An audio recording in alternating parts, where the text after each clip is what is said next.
Hello. Hello, everyone. Welcome, welcome, welcome. Come on in here. I see we've got a lot of people on the line. I want to welcome each and every one of you for our kickoff. This is the launch, the official launch party 2022 for our Healthy and Healing Schools. So you may ask yourself, what is this Healthy and Healing Schools all about?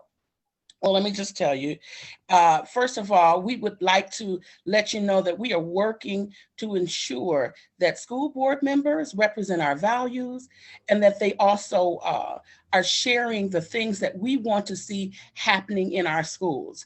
So with that said, I have to introduce myself first. My name is Arlisa Hurd. I am first and foremost a parent out here in these education streets, and I am also with an organization, an education organizing network called 482 Forward, and we are members of the MEJC, which is the Michigan Education Justice Coalition. Now, you may ask, what is MEJC? MEJC is a coalition made up of organizations, and we work to ensure, to make sure that we have equitable funding and resources in all of our schools all across the state. So what that means is that we believe that all children deserve equitable funding, equitable resources, no matter whether they live in Vicksburg, Alpena, whether they're students in Flint or Detroit. We believe that this is what we need for all of our schools. So, I want you to sit back and have a great time as we get ready to segue into our program here. But first, I do want to see who we all have on the line. I'm looking at, we have roughly about 100 folks. So if you have not already done so, please go ahead and put your name in the chat and where you're from or where you're tuning in from. Your name and where you're tuning in from the chat. You can also include your organization if you're representing an organization today. I also want to encourage those of you to check us out online at myed or michiganedjustice.org. I'm sorry, michiganedjustice.org. I also believe that that link is in the chat. Okay. Now, I want to also, before we get started, I want to just kind of go into a few things for those of you that may need translation. I want to kind of introduce you to who we have on the line. If you are in need of Spanish translation, I want to introduce our translator at this time, Christina Guzman. And also, if you are in need of ASL, we have Joan and Carly. Now, in the good. I just wanted to ask if you allowed the cross share on Facebook for this event. Remember I told you that. You're asking about the questions on Facebook? Okay. All right. I'll follow up. If you're asking about, I'm not sure, but if you're asking about questions on Facebook, I do believe that there you can put your questions in the chat, and then we have somebody moderating those questions, whether it be on Facebook or whether we're streaming. I'm not sure if that's your question, but I want to ask if you could, thank you. I was going to ask that if you could mute yourself for just a moment and maybe even put that question in the chat. Somebody should be able to assist you and address that. But what I wanted to let folks know, for those that need Spanish translation, there is a globe down at the bottom of your Zoom screen, and if you're on a computer, and all you have to do is go to the globe and hit it and select the language that you prefer.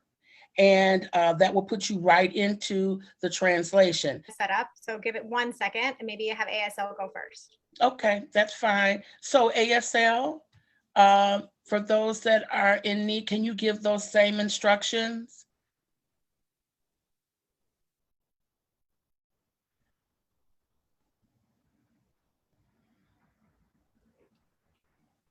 ASL will always be on the screen. Okay. I do want to encourage those of you right now, though, that have Twitter accounts. This is a great time to go ahead and get that started. So I want to get this right. I want to get the hashtag right. I want you to follow hashtag MIEdJustice. Okay. MIEdJustice. I do believe that that is going to be put in the chat. MI, the abbreviation for Michigan, MIEdJustice, hashtag MIEdJustice. And of course, we want you to retweet from the MEJC's account, okay? All righty, we should have the Zoom, the Twitter handle in the Zoom chat. So for those of you tweeters, please make sure that you're doing that, because we really want to make sure that everybody is listening to what's going to be going on here today. I think we are setting up our translator in just a second. But I want to let you know that our afternoon is packed with so many special things. And it's going to be great. We have some special folks too. We have some of our elected officials who have slipped in on us, and we have reps from our school board that is also here. I think this is going to be quite interesting. Quite interesting. Our Spanish translator is ready to give directions. So go ahead, Christina. Okay, Buenas Christina. tardes, yo soy la intérprete para el día de hoy. Por favor, si quieren escuchar en español, abajo de la pantalla están dos botoncitos, uno que dice English y otro que dice español, y hagan clic al que dice español y ahí les voy a traducir yo. Okay, gracias. And for every person who speaks English, we need you to click the globe and click English so that we can have adequate translation between the two. So if you've not clicked the globe at the bottom of your screen and click English, if you speak English, or para español, click español en el globe en el abajo de tu screen para español. And please put a Y in the chat that you understood that and can make sure that you can get your English or Spanish translation. We want to make this as inclusive as possible. Are we all set? All right. Okay. The music was like, hey, Juan Carlos, I like that. You got to tell me who that was. I was over here grooving. Okay. So good, guys. So I think we are, yes, I love it. So we are back on track. And I just wanted to share with you just a couple quick things about what you can expect from today. So this afternoon, we've got an agenda packed with the most important things that you need to know about school funding and about the people that help to run those schools, and the fact that school boards mean so much and why they mean so much and why it matters. So this afternoon, we're going to be hearing about that funding, and we're also going to be hearing about people like Betsy DeVos. I know, just hold your booze, okay? People like Betsy DeVos, who is working. Well, you can draw. Is there a thumbs down? But I don't know. People like Betsy DeVos, who is working to dismantle our schools. And I'm sure many of you have heard or know a little something about that. And then also why our school boards matter so darn much. Also today, we're going to be hearing from parents, students, community members, and elected leaders and other school staff from across the state. And they're going to be talking about how we're organizing. Hearing from parents, students, community members are going to be talking about how we're organized. Thank you. And how we're organizing and fighting for healthy and healing schools. And then I also want to take this time to give a special shout out to some of our elected officials and some of our special folks in the room. We have in attendance Representative Amos O'Neill from Saginaw with us. We also have some of our elected officials or school board members with us. And we also want to give a special shout out to the Featherstone Agency for their creative planning. And also we want to say hello and thanks and recognize the committee of putting this together. That's Jamie, Marta, Imani, and Cecilia. And that's it for me for now. So right now, I'm going to hand it over to Frances, and she will continue to tell you what to expect. Frances? Hey, friends, can you all hear me okay? See thumbs up from Lily, fantastic. I saw a little twinkle emoji in the chat. Thanks for the confirmation. My name is Frances Vicioso. I'm co-director at Truth Racial Healing and Transformation Kalamazoo, and I was asked to provide some remarks about why we are gathered here today of all days. So, we stand today in the shadows of the great Martin Luther King Jr., whose leadership during the Civil Rights Movement led to the semblance of equality that we all share now. I will begin by saying that when I think of Dr. King, I don't think about the whitewashed, sanitized version of the great leader that we read in books. I think about the man who, according to Charles Cobb's book, this nonviolence stuff will get you killed, preached nonviolence when confronting the state, but self-defense when the state confronted him. The man whose home was described as an arsenal due to the amount of guns he kept. I know you all have probably heard the famous I Have a Dream speech, but I will remind you of one of the most powerful excerpts. Now is the time to make real the promises of democracy. Now is the time to rise from the dark and desolate valley of segregation to the sunlit path of racial justice. Now is the time to lift our nation from the quicksands of racial injustice to the solid rock of brotherhood. Now is the time to make justice a reality for all of God's children. Well, now's the time, friends. Now's the time to confront head on the topics of truth-telling, equity, and transformation. Now is the time to defend ourselves from those who want to inflict their values onto us. Now is the time to protect our children by any means necessary. So how do we do this? We focus on social emotional learning. We push for cultural responsiveness. We demand truth-telling and transparency. We truly lean into what diversity, equity, and inclusion actually means. Now is the time for healthy and healing schools. So what is a healthy and healing school, may you ask? We have some folks here to tell you what it means to them. But before we get to them, we want to play a little game we call Education Justice Pop Quiz. Sade, over to you. Thanks so much, Frances. Thank you for all of that. And we're just going to make sure with our time together today, we're going to learn, we're going to grow from each other, but we're also going to have a little fun while we do that too, right, y'all? Fun? Sounds good to everyone?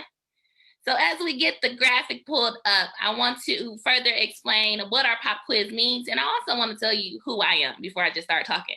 So I am Sade Brockman, and I am here from the Michigan Organization on Adolescent Sexual Health, or MOASH. And what we're going to do today is we're going to take a minute to, like I said, have some fun.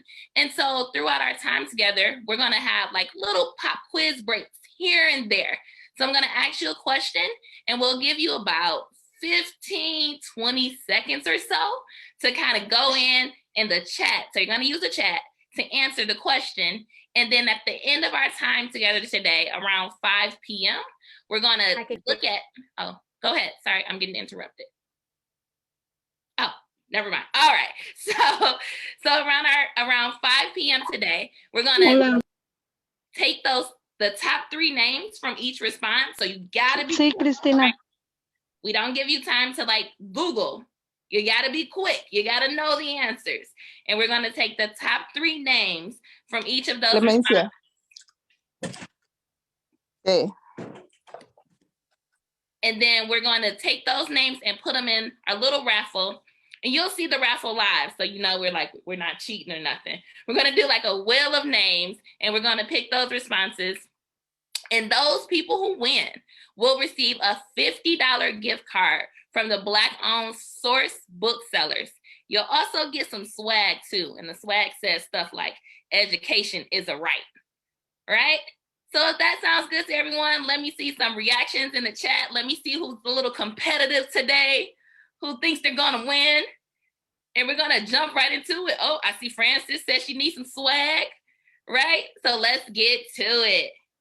Our very first question. All right, remember, gotta be quick. Get ready in the chat. What year did Ruby Bridges advance the cause of the civil rights movement by becoming the first African-American student to integrate an elementary school in the South? Throw it in the chat, throw it in the chat. I see some right answers, I see some wrong answers. That's okay, go for it, just try. All right, time's up. Answer, please.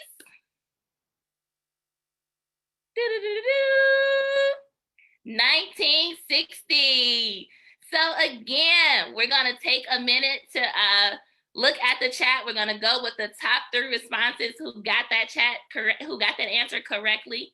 Thank you all for playing along. Remember, you have to be present to win. So you gotta hang out with us. You gotta stay here to 5 with us in order to be eligible to win. And right now, I'm gonna pass it over to Kyle. Thanks, Sade. Hi, everybody. My name is Kyle Lim. I'm with the Urban Core Collective in Grand Rapids, Michigan. And here in Grand Rapids, UCC, or Urban Core Collective, has been working on trying to build some muscles around education justice organizing on the west side of the state. And one of the ways that we're doing that this year is supporting, particularly in our county, Kent County, other communities who are interested in advocating for education justice to come together. Last year, at the tail end of last year, we had the opportunity to do some listening as a part of MEJC with people across the country around what we think should be a priority in our schools. And today we have the opportunity to hear from some of those community members about some of the challenges that they're facing and what sort of action has been taken to make changes in our schools, and also what they think healthy and healing schools should look like. So during our time together, if you have questions for the panelists, feel free to drop them in the chat. I'm not sure that we'll have time to get to those, but put them in there anyways, and we can respond via chat as well. And with that, I'm gonna turn it over to our wonderful panelists. Jason, we'll start with you.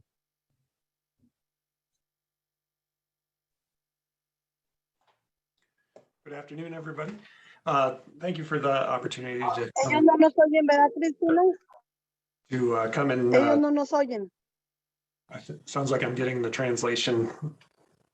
Yeah, that's okay. We're sorting it out as we go, Jason. Okay. I'll let you know if anything, if we need to pause. I'll just go. So who am I?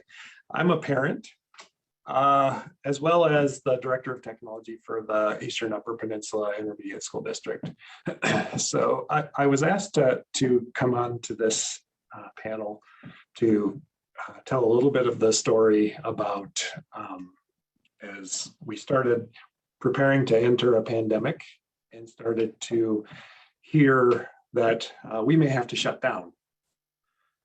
So, as I said, I'm the Director of Technology for the Eastern Upper, for the UPISD, which is representative of all of the K-12, pre-K-12 students in Chippewa, Mackinac, Moose County in Michigan. And that includes schools on 3 islands, and as well as students who live on anywhere for up to 56 islands. So think about the last time that you were unable to connect to the outside world. The connectivity has become really the lifeline to our participation in the digital economy. It's become our lifeline to learning when we are outside of the walls of the school. It's become our lifeline to healthcare.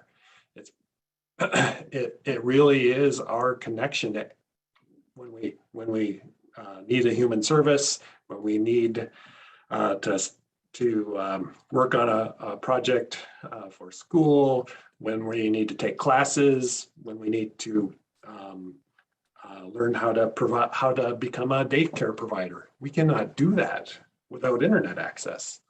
So now imagine think about the last time that you were unable to connect. Now you're a kindergartner or the parent of a kindergartner, and school is shut down, and you don't have access to internet at home. And now that's the only way that you're going to be able to connect to your teacher, to your classroom for your learning.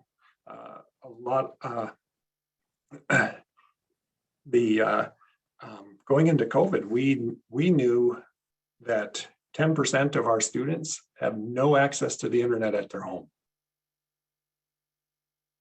And that's a nationwide app.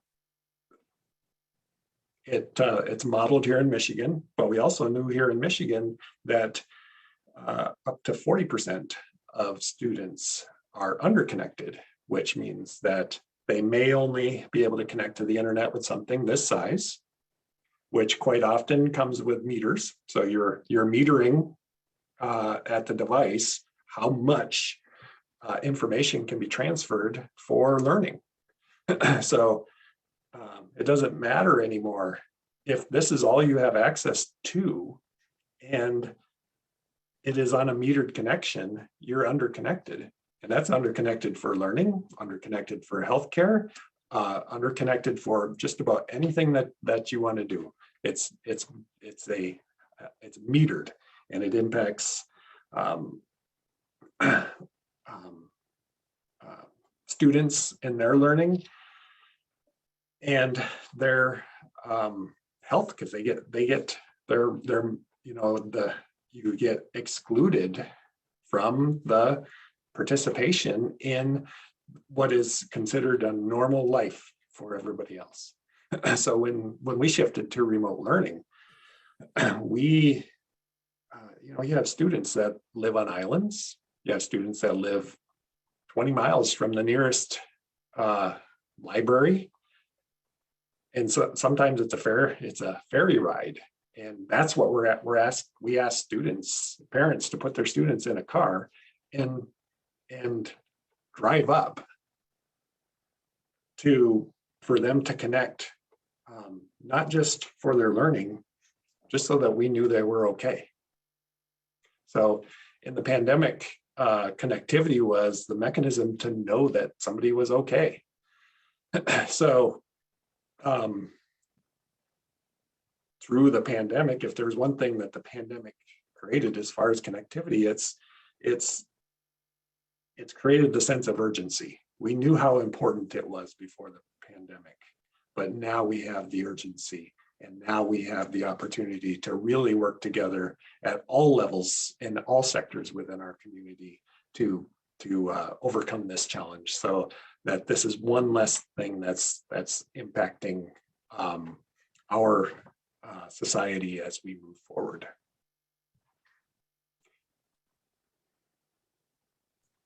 Thank you, Jason. Next, we're gonna hear from Fanda. Hello, everyone. My name is Fennel. I live in Detroit and I'm a student at Universal Academy. I want to talk to you all about our mental health.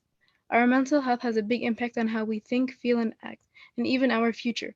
Most schools, including mine, don't really consider this or are not even able to help with it, especially with how big COVID-19 has affected and changed all of our lives. It's like our schools are taking advantage and staying more away from our mental health needs than the virus itself. Even though we are going through a pandemic, we can still focus on students. With more counselors, it would be more accessible and easier. We need more counselors in our school and less cops. We need someone to help us and understand us. We need someone who we don't have to fear or hide from about something inside of us that we don't completely understand. With 482 Forward, we fight for students and for what they need. We want to fight with kids across the state for 100 million for counselors. Getting it for counselors will help us and make us feel better. Please listen to what we have to say and stand with us. Thank you very much, everyone. Hi everyone, my name is Isis. I'm a senior at Brighton High School. The main thing that I wanted to talk about today is accountability. One thing that my school district is sadly known for is some of the awful things that go on. You know, I hear all the time from people outside of my city telling me like they hear stories and things, and nothing really ever comes of that. And from somebody who attends a school, it is so hard to feel safe and included and like it's a home. And we spend so many hours in these walls that are our school, and we're there every single day for 7-8 years. And at Brighton, a big issue is things happen and so many blind eyes are turned and people just kind of tend to look the other way. And that goes for things that happen with students, a lot of racism and things like that, homophobia, but it also goes for things that happen amongst teachers. There are so many cases in my school of teachers saying and doing things and curriculum being taught that's not supposed to be, and just so many things that go on that really are harmful and hurtful and don't make anybody feel safe. And there's no accountability for that. People just tend to look the other way and move on or suspend them, detention sometimes. But I just think that it's so important that everybody should be able to come into the school and feel like they can just be. And that is not the case. Like I said, Brighton is pretty known for things that happen there, and I don't want it to be that way. So yeah, that's all.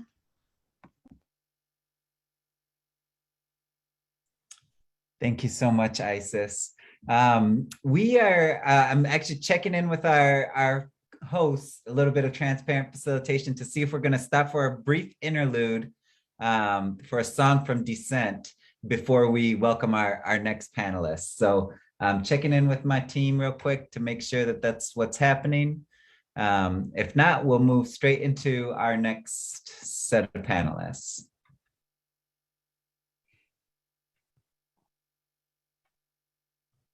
We are trying to spotlight them right now, but just having a little bit of difficulty. So give us 1 second to try to figure that out. Thanks, Kyle. Thank you. And thank you, everybody, for your patience.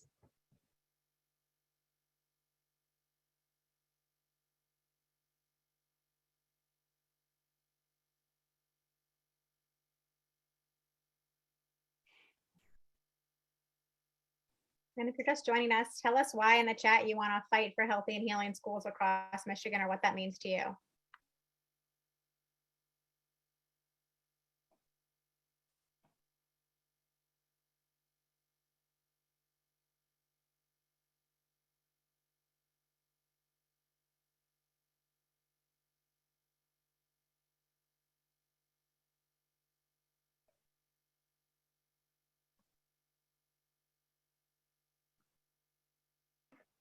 Okay, and Kyle, I think we should probably just continue on with your panel, and we'll get Dissent queued up for right after your panel. So we'll bring Blake and Reverend Whitney back on. Hello, everybody. My name is Blake Nazarek. I am a U.S. history middle school teacher, member of the Michigan Education Board of Directors, and local MEA president. It is an honor to join you today and share some of the experiences from the classroom. Over the course of my 28 years as a public school educator, I have witnessed and experienced an endless string of attacks on our profession. From the passage of Right to Work in 2012 to slanderous attacks found on right-wing media, we have endured the relentless erosion of trust and respect, which has culminated in the degraded teaching conditions found in many districts today.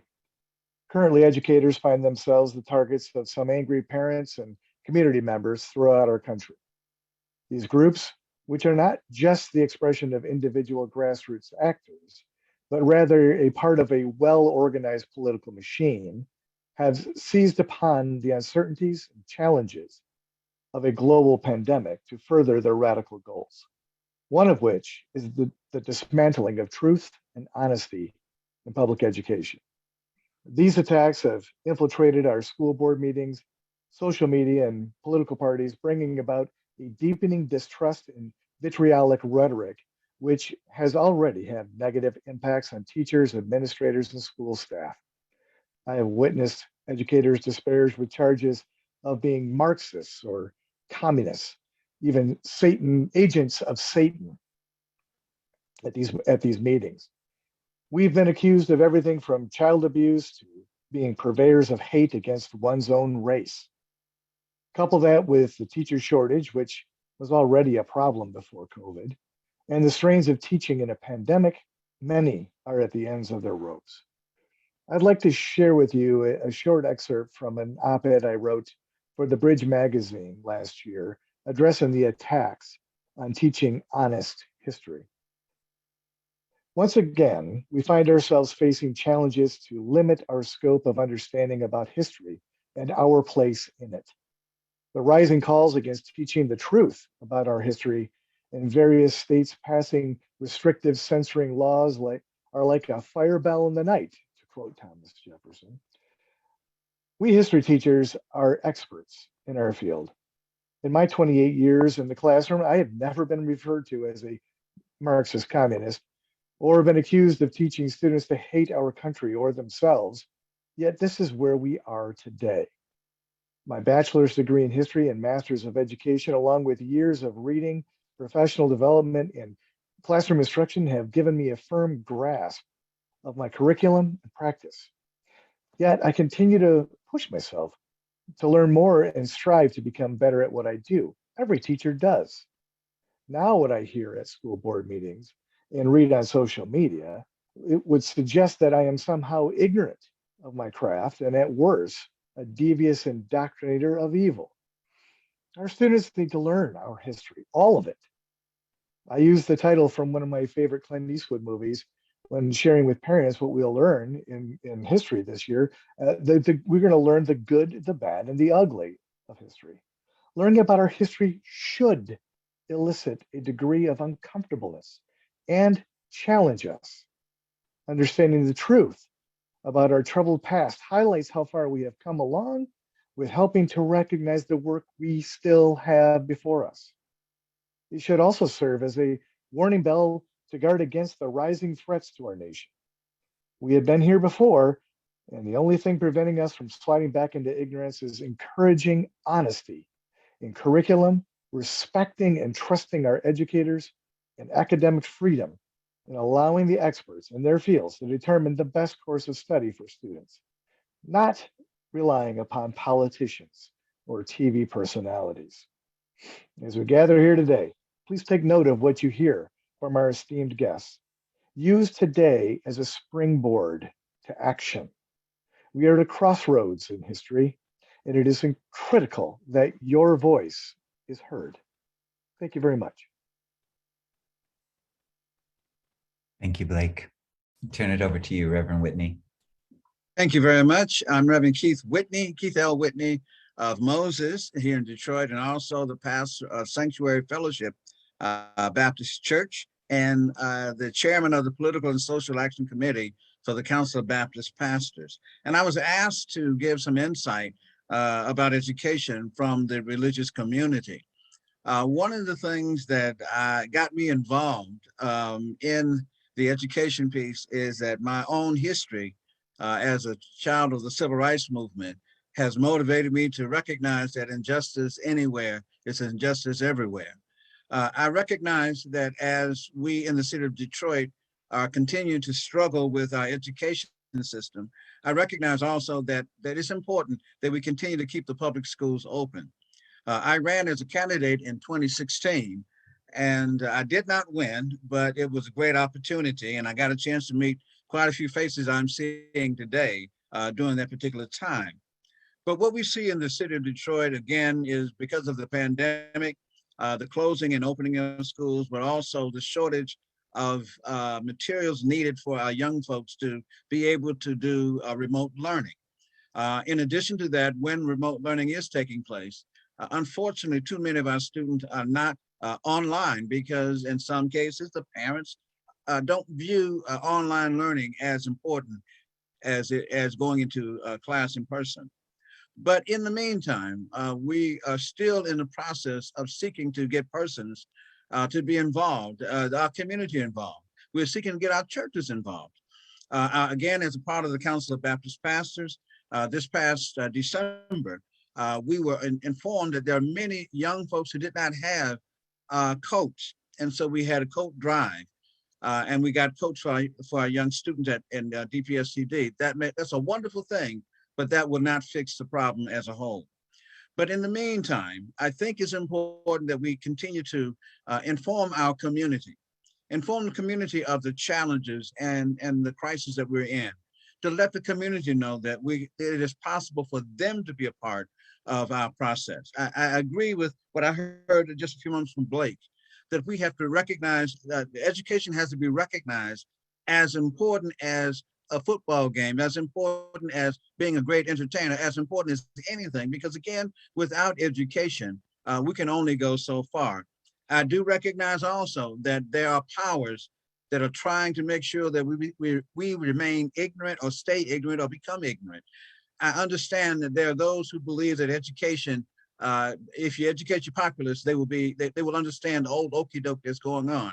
Well, we need to know that. And again, this particular forum is going to help us to help others to know that education is important and it should be the right of every person in our society. So that's where we are at this time. Thank you.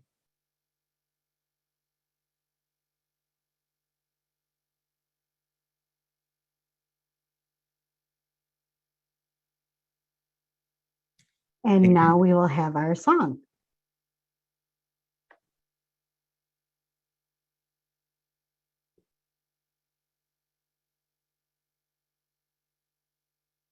Hello, everyone.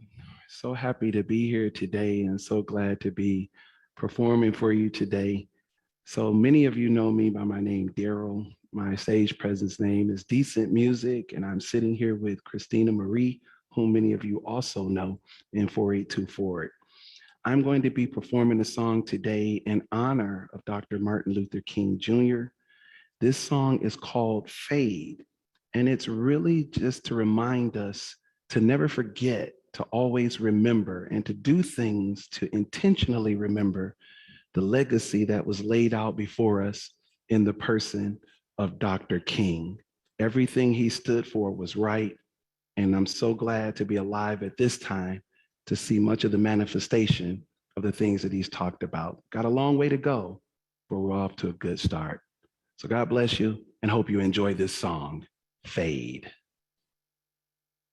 If when you give the best of your service, telling the world that a Savior has come, be not dismayed when men don't believe.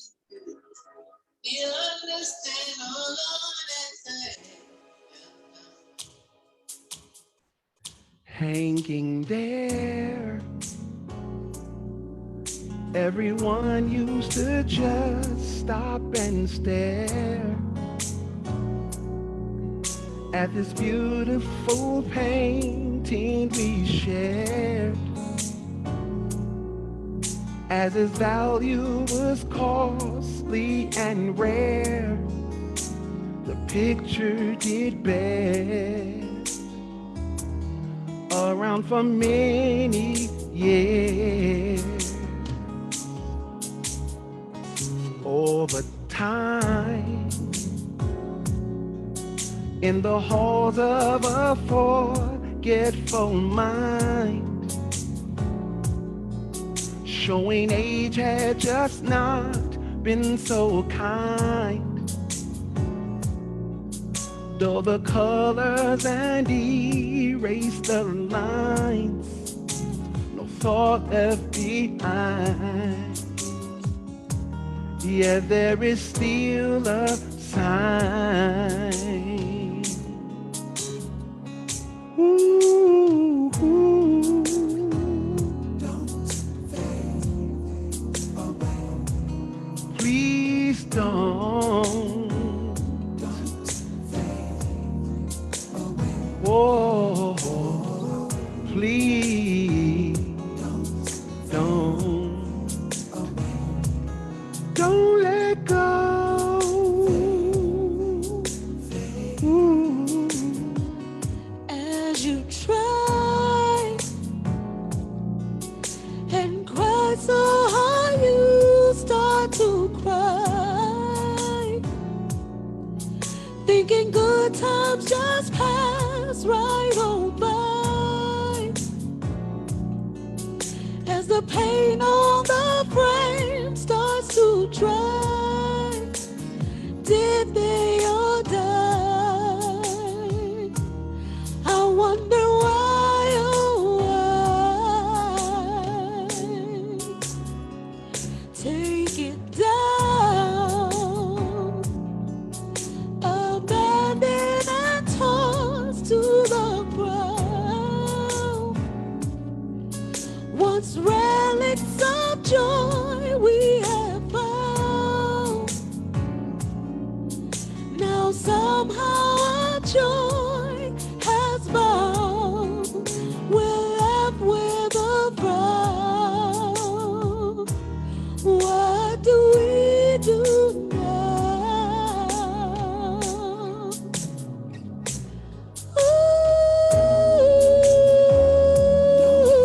Ooh, don't fade away.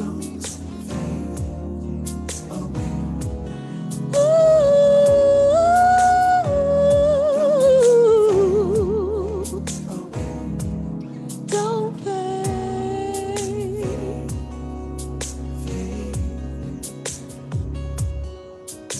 The power of immortality is in the frames we live, living in the memory we build.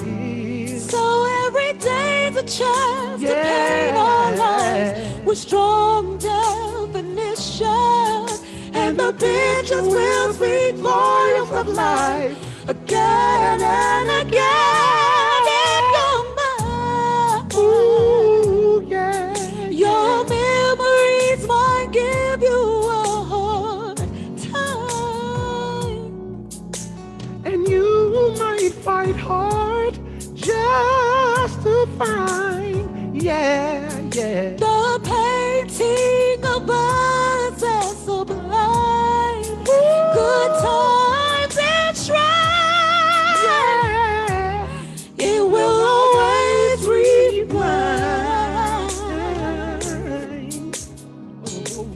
Don't fade,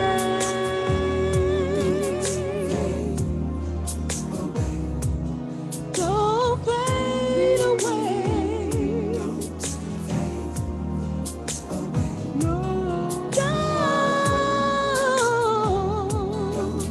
Please don't, please don't. Don't fade, don't fade, don't fade, don't fade, don't fade, don't fade, Don't let go, don't let go. Never forget what's been done.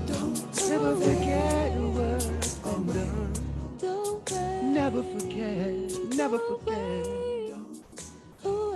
Oh, don't fade, don't, don't fade.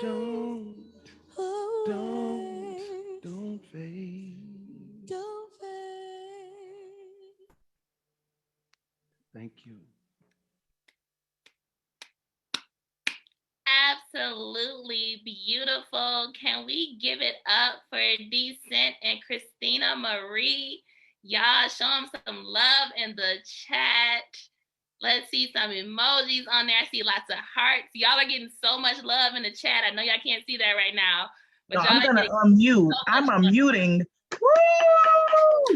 Go ahead. Yes, absolutely. They Some deserve real it. love because I'm wilding out over here. I loved it. Thank you, y'all. So much. Sí, yo sí. Sí, Cristina.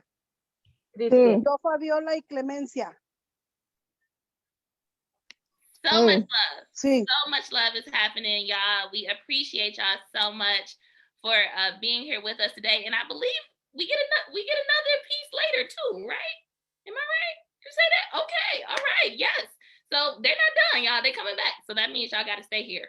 with us. You got to stay here to possibly win the prizes from the quiz. You got to stay here to hear another soulful piece again. So stay here. Just y'all having a good time, right? Show us in the chat. Everything's going good. If you got to get some water, bathroom break, you can do all of that too. But just come back to us, okay? We're still here, still hanging out together. So, in addition to that too, also just want to thank our panel.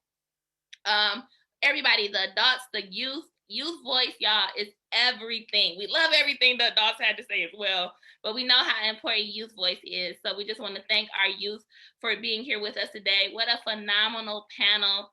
Just great. Everything that's happening right now is great. So I hope that you all are taking it in and that we're just learning and having a great time here together. So y'all know if y'all see me, it's time for another pop quiz question. So we're gonna go with question number 2. What is the recommended mental health professional to student ratio? Throw it in the chat. Couple more seconds. I don't see the right answer yet. Oh, I think I just saw it. All right. So we'll stop it right there. And the correct answer is 250 to 1.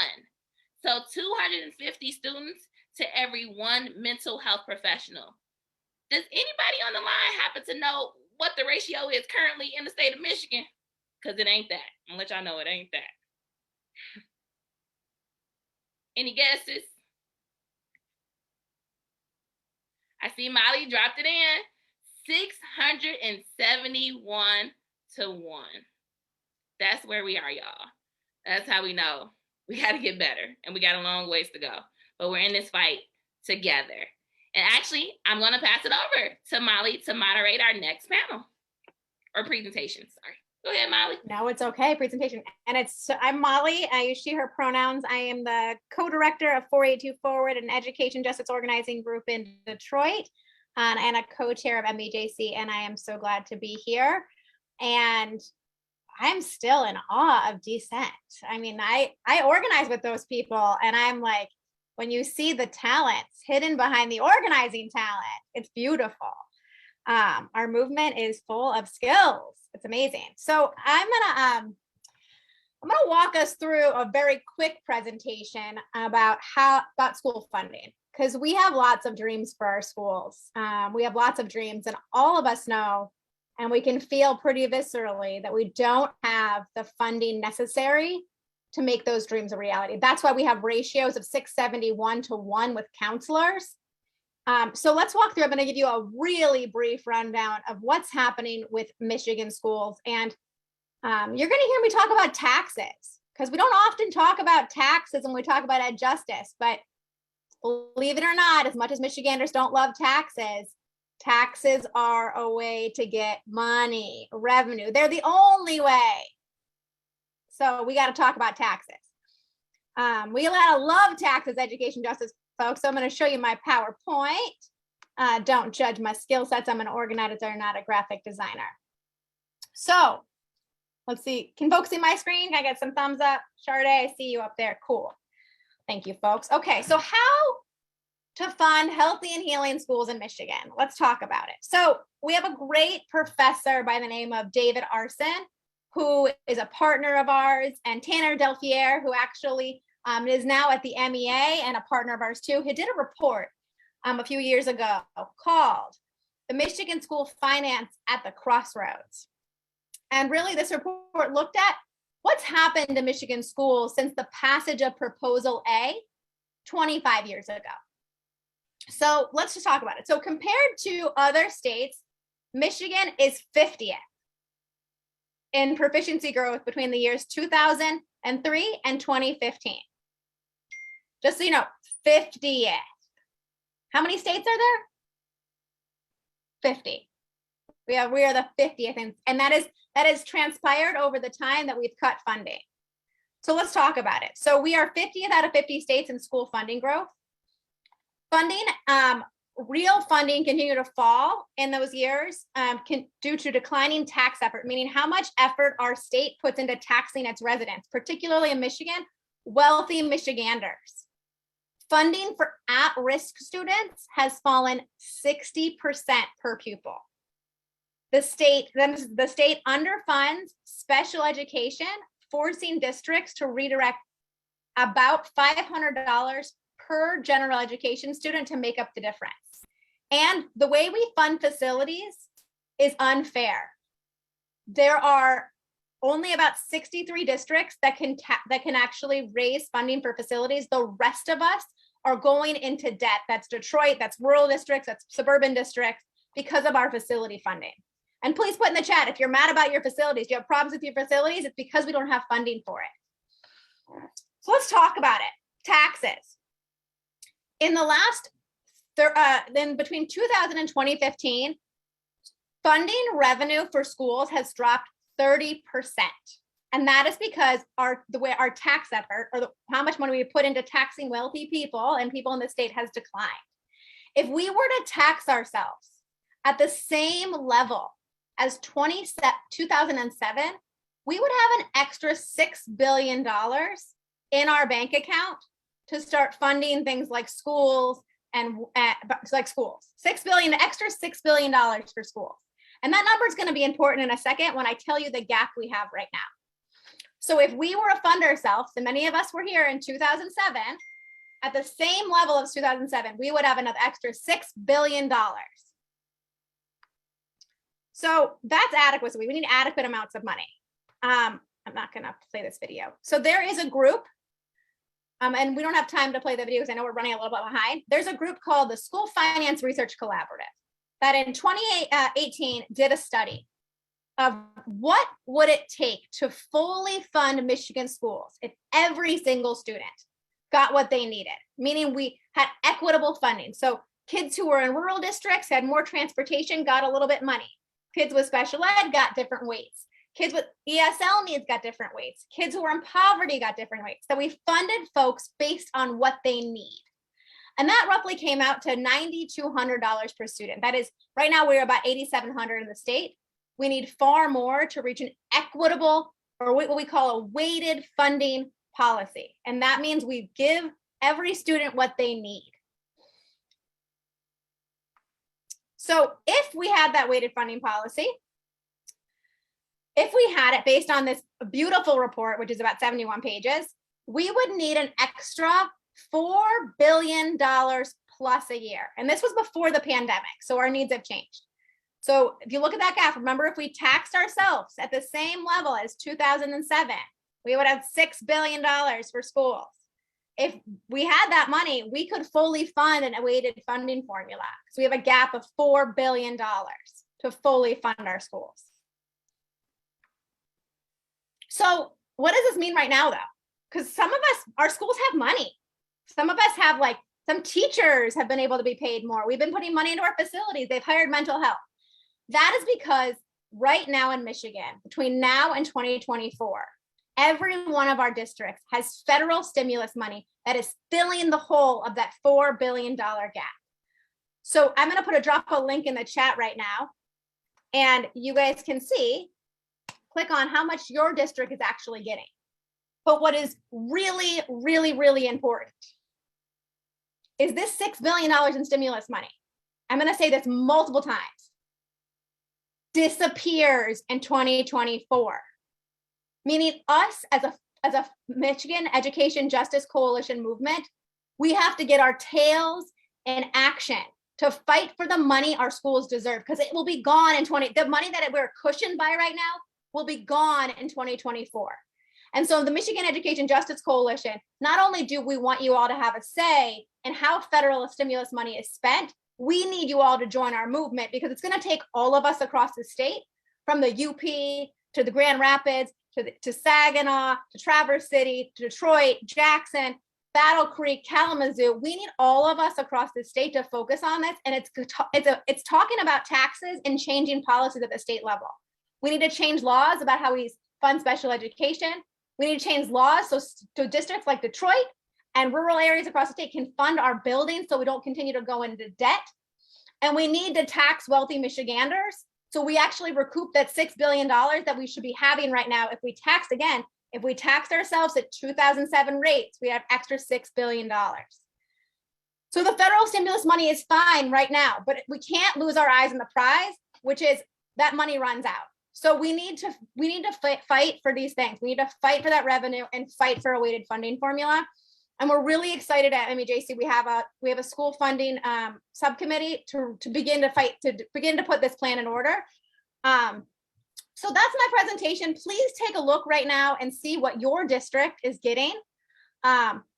And we want to work with you all to make sure you also have a say in how your district is spending that money. We are working really hard right now, and we'll have this data towards the beginning of March, potentially at earliest of February, is how your district is spending the money.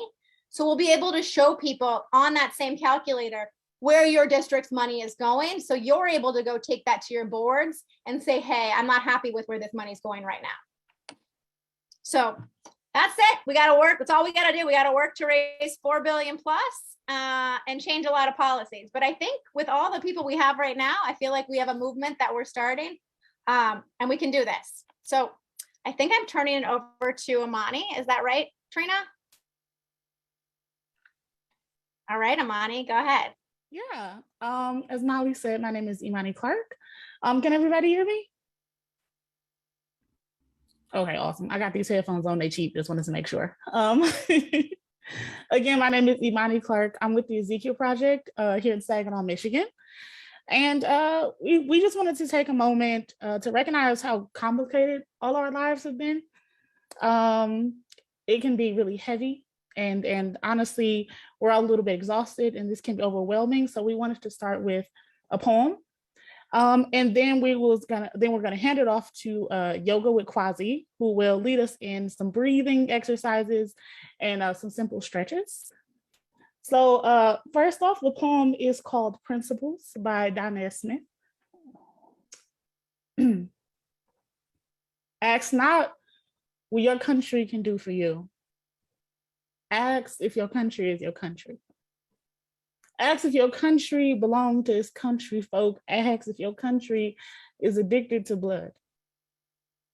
Ask if your country is addicted to forgetting. Ask if your country is an oil and power fiend. Ask if your country shake at night. Starving for bodies. Ask if your country was built on stolen land and stolen breath. Ask if comfort mean that somewhere else someone is burying a daughter. Ask if comfort mean that around the corner somebody mistook a man's body for a gun. Ask if comfort mean broke schools and food deserts on the other side of town. Ask if somebody or somewhere a new apartment belongs to someone who cannot afford to look like you too. All lives don't matter the same as all lives. Some lives only matter to ourselves. Some lives only matter to their hood. Some lives is matter of fact, and some lives don't matter at all. But what about this life of mine? All honey-colored and dark as it is, what does my life mean to you? Am I talking to you? Do you wish me justice, or do you just wish I shut up already? Vanish already. I don't want America no more. I want a country, I want to be a citizen of something new. I want a country happy for its immigrant hero. I want a country where joy is as indigenous as the people.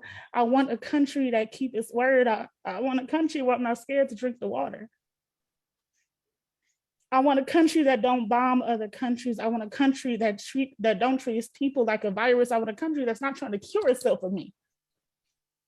I want a country that treats my mama right. And I want a country where my people can be free. I want a nation under a kinder God.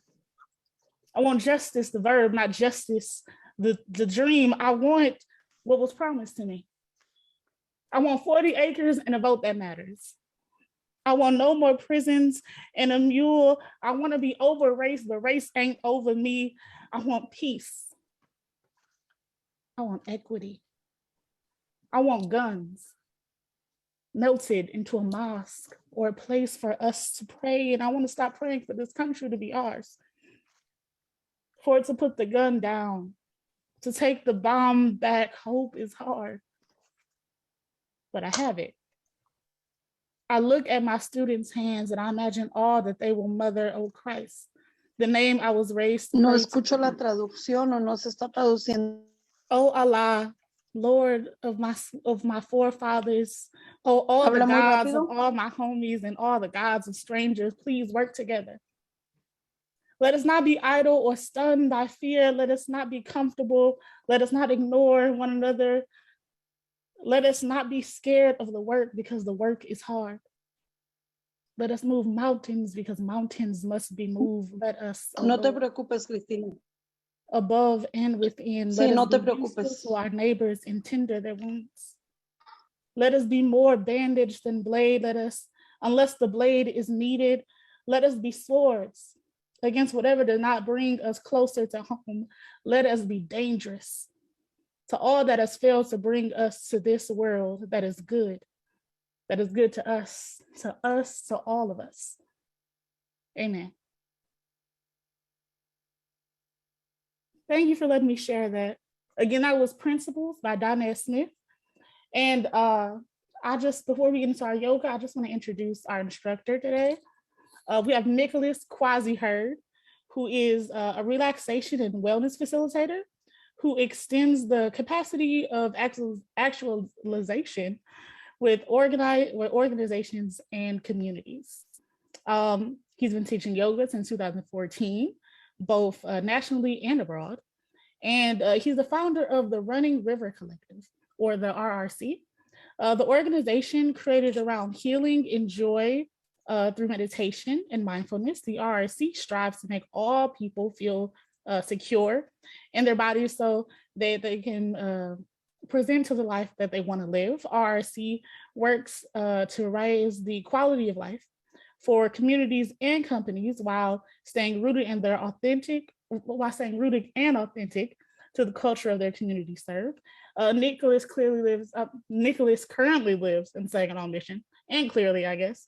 And he's been offering yoga to the community, and that's near and dear to his heart. So please, give a round of applause, give some snaps to Quasi. Thank you, Amani. Thanks to my sister Amani for those words that she just shared from Donnell Smith, and thank you to everybody who's worked so hard to bring us all here together. And thank everybody that attended, taking this time. I know it's a day off for some families. Thank you for using some of your time today to be here and be connected in this way. As she said, my name is Quasi, and we're here to keep things as accessible as we have been all program long.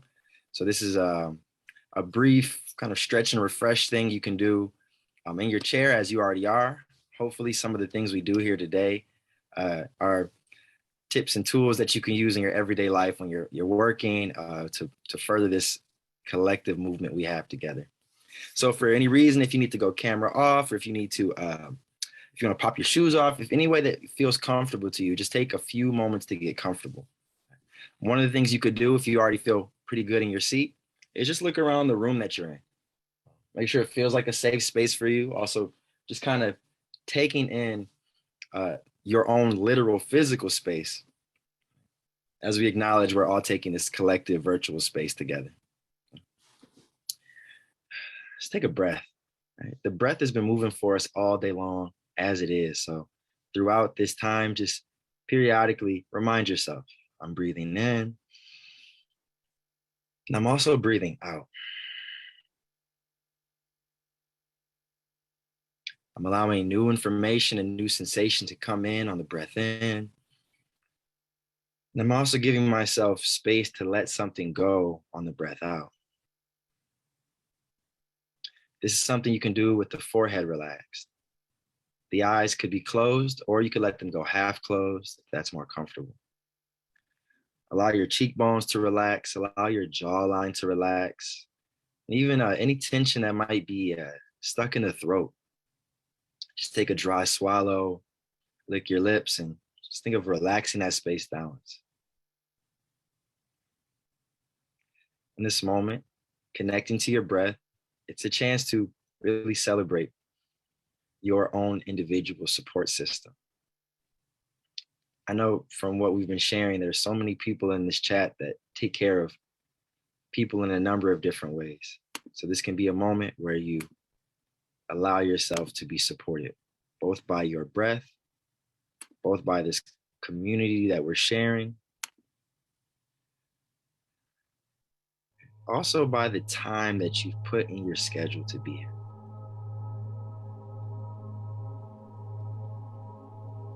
If your mind ever wanders in a way that you need to bring it back, you can just say to yourself, breathing in, I know that I'm breathing in. And breathing out, I know that I'm breathing out.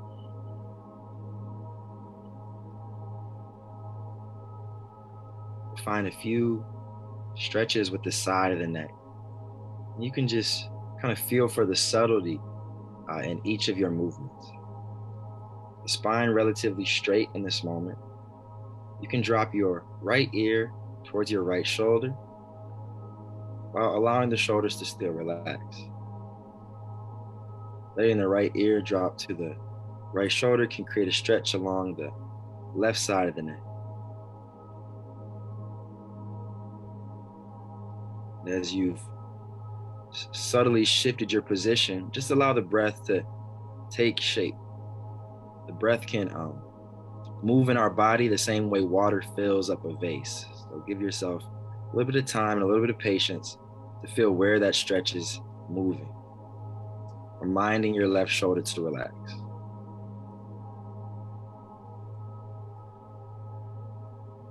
Take your time. When you're ready, bring the head back on straight. We're going to find the same thing, right ear to right shoulder once again.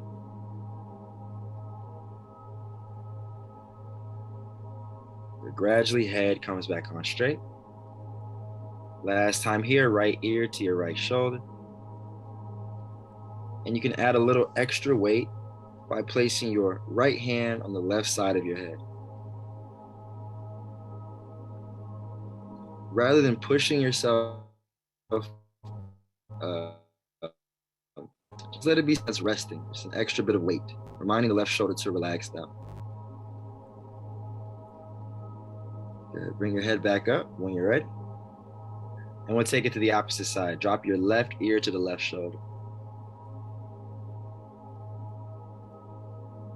And give yourself a chance to breathe in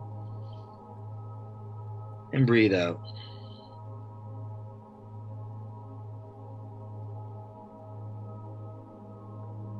Bring your head back on straight. Take your time.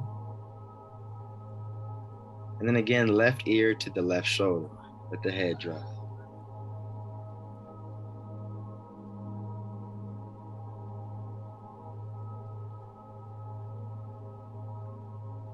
Head can come back on straight. Take your time. And when your head's on straight, just notice the length of your spine. Do it one more time. Left ear to left shoulder. And this time you can take your left hand and reach it across the side of your head. Just let it rest.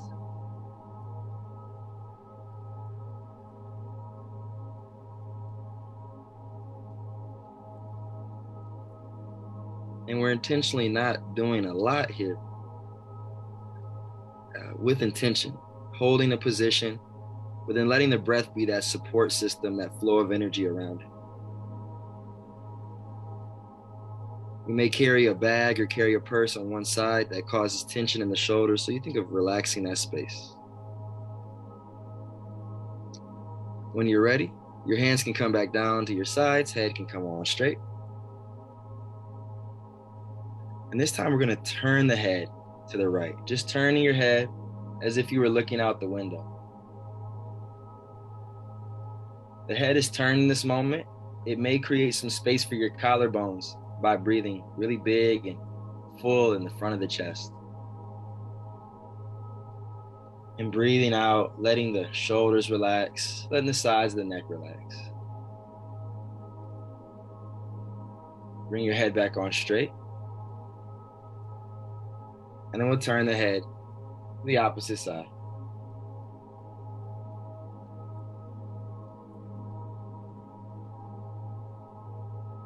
Something as simple as rolling the shoulders back, or even really Subtle blinking the eyes a few times or nodding your head slightly up and down, wiggling out your jaw. There'll be small spaces that use muscles that we use every day online, our workspace, in our offices. Take your time and slowly bring your head back on straight. You can lift your chin up so your head drops back. And again, taking a moment to breathe, letting the sides of your neck relax, letting the front of the throat relax.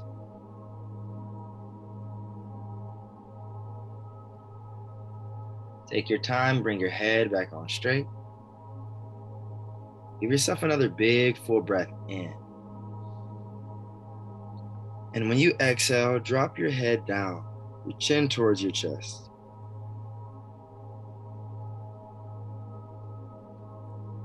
You can roll your head from side to side here, making a half circle. And give yourself a few cycles of this movement. Maybe at first the neck is a bit tight. Maybe as you continue to move, you're able to get your ear closer to your shoulder.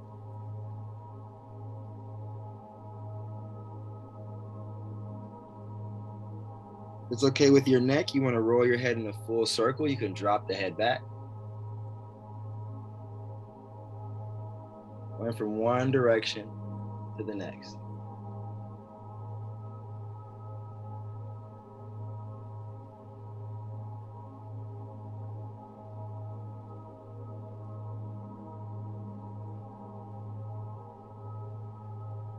When you're ready, we'll bring the head back on straight.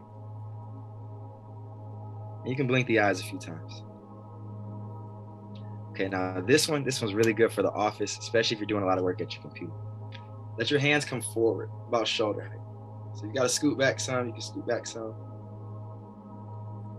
And then let your chest go really long, really tall. Squeeze your hands into fists and squeeze your face. It's almost like you had something really sour. This is all the potential tension we could hold throughout our day. Take a big inhale. When you exhale, relax your hands down, relax your face, and mentally let that tension go. Physically let that tension.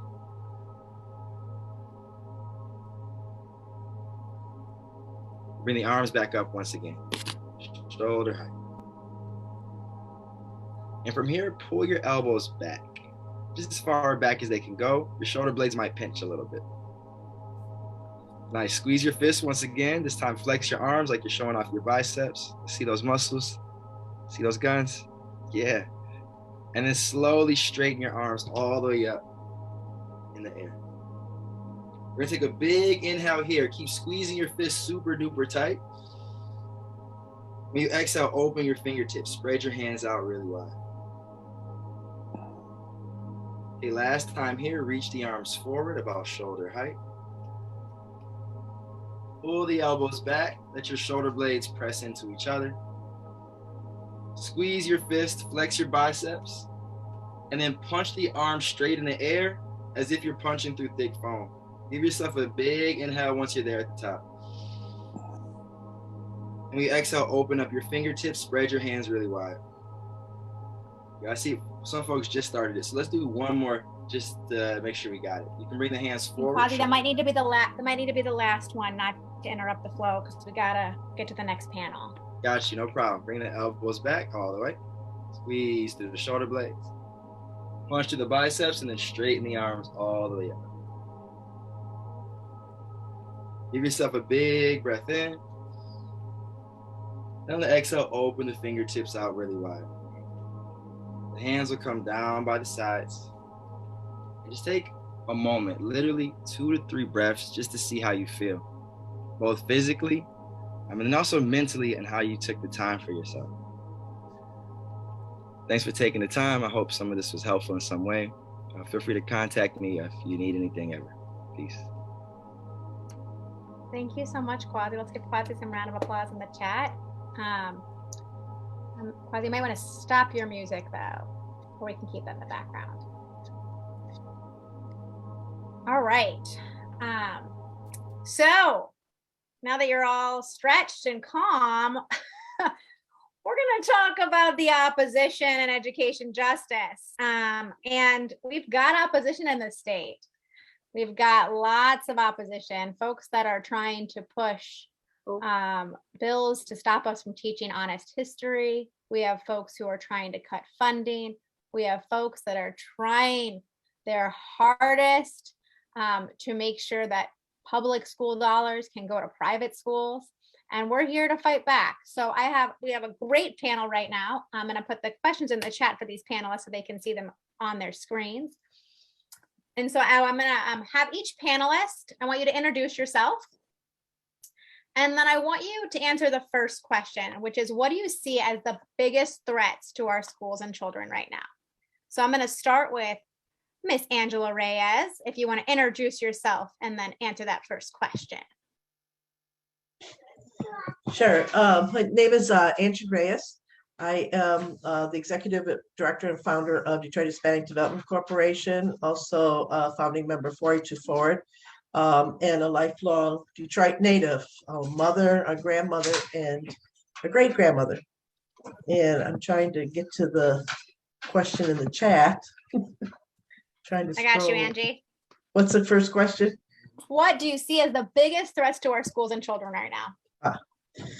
So I think the biggest threat to our schools right now is the fact that some of the folks on the previous panel alluded to that are really loud and vocal and challenging, I think, sanity in many ways, are the ones who are showing up at these school board meetings and organizing to get themselves elected, and not enough sane and progressive people and parents are showing up to these meetings and doing the same level of proactive organizing to counter those messages. I think the right has been really successful at putting their message forward and putting people in positions to run for school board and to challenge a school board who have really no interest in education or in our children. Many of them don't have children in the schools. And we have not really done a good job of being proactive in countering those things. Angie, are there particular groups that we should know that are clear opposition from a community standpoint that you've encountered or that you know are across the state?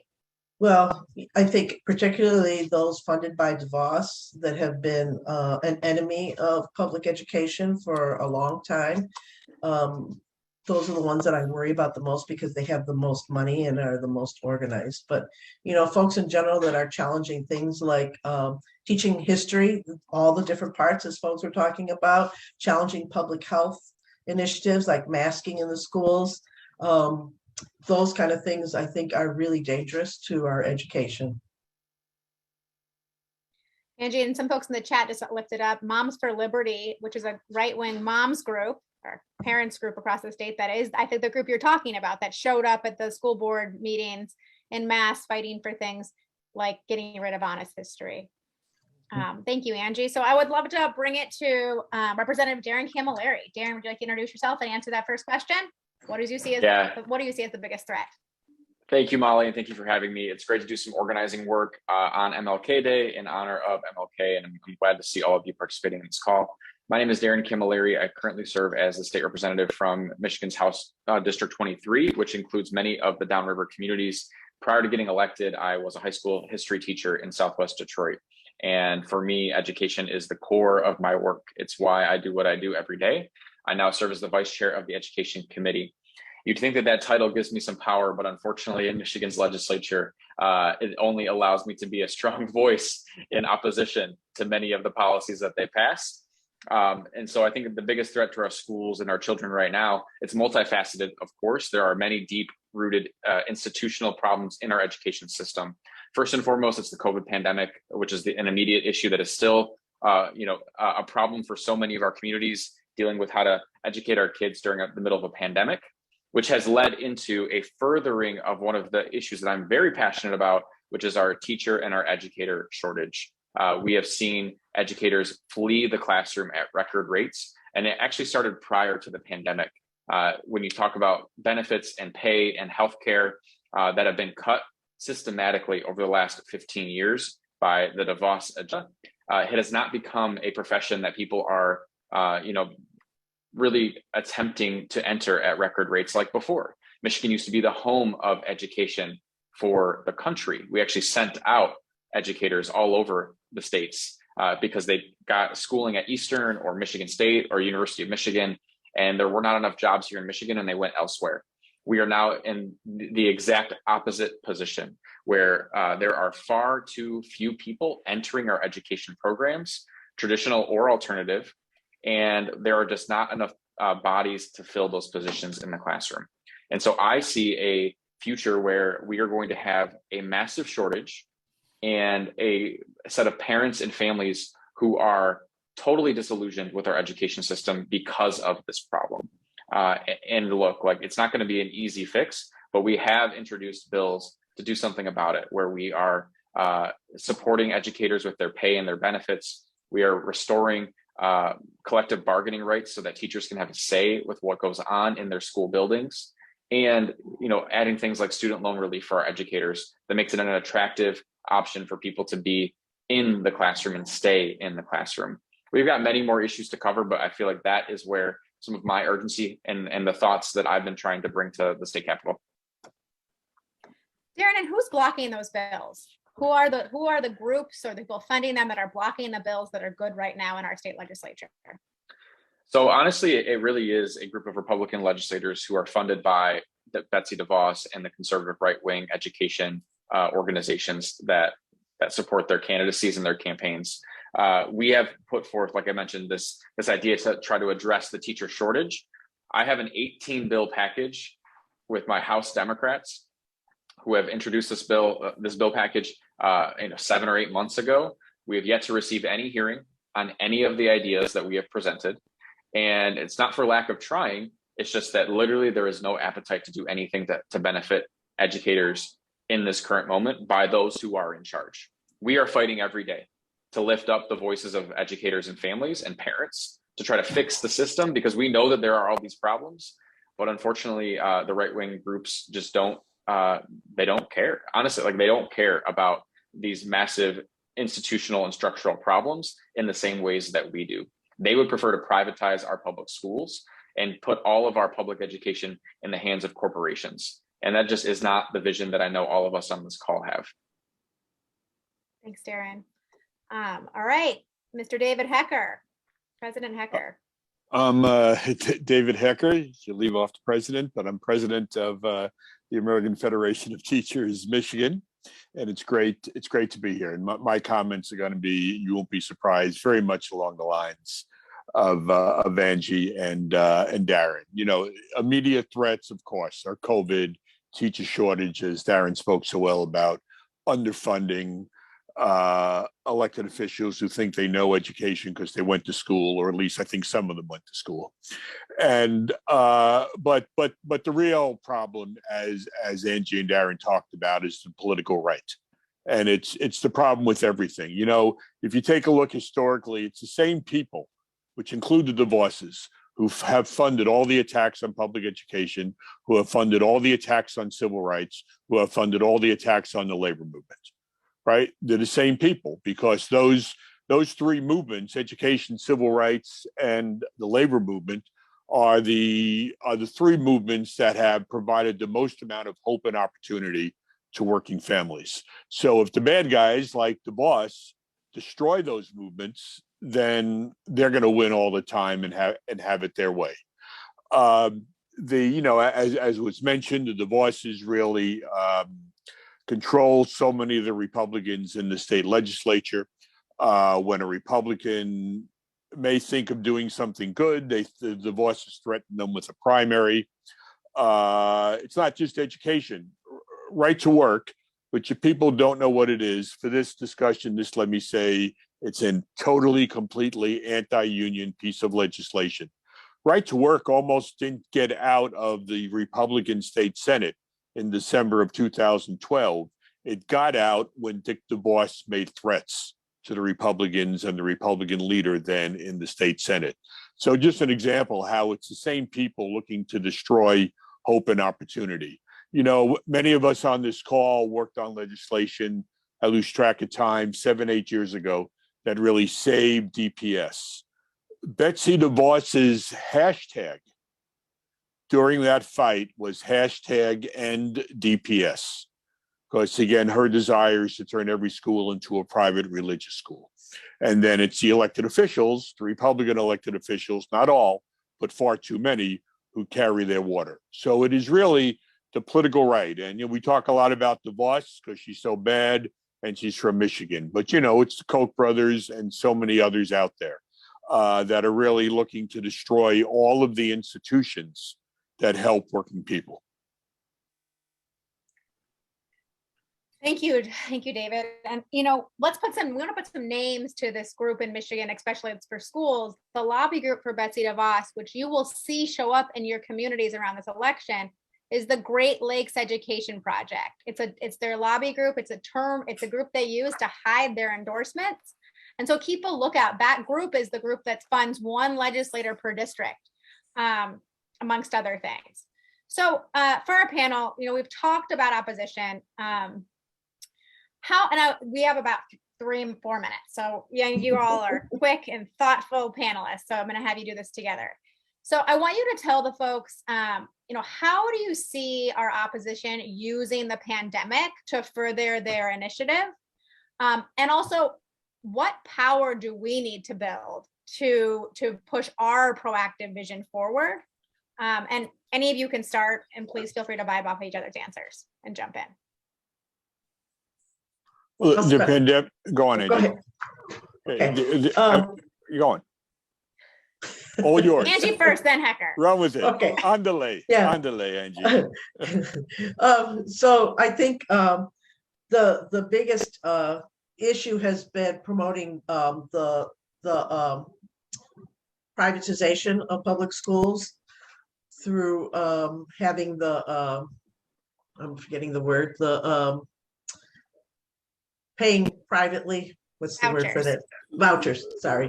Through the voucher initiative, and really playing off of all the frustration that parents have had of trying to keep their kids schooled while they're at home and virtual, and saying, well, if the schools aren't going to educate them, well, just give me the money, rather than us being proactive and figuring out how do we reimagine education, public education going forward, so that we can support parents and children in a better way, understanding this new normal that we're in.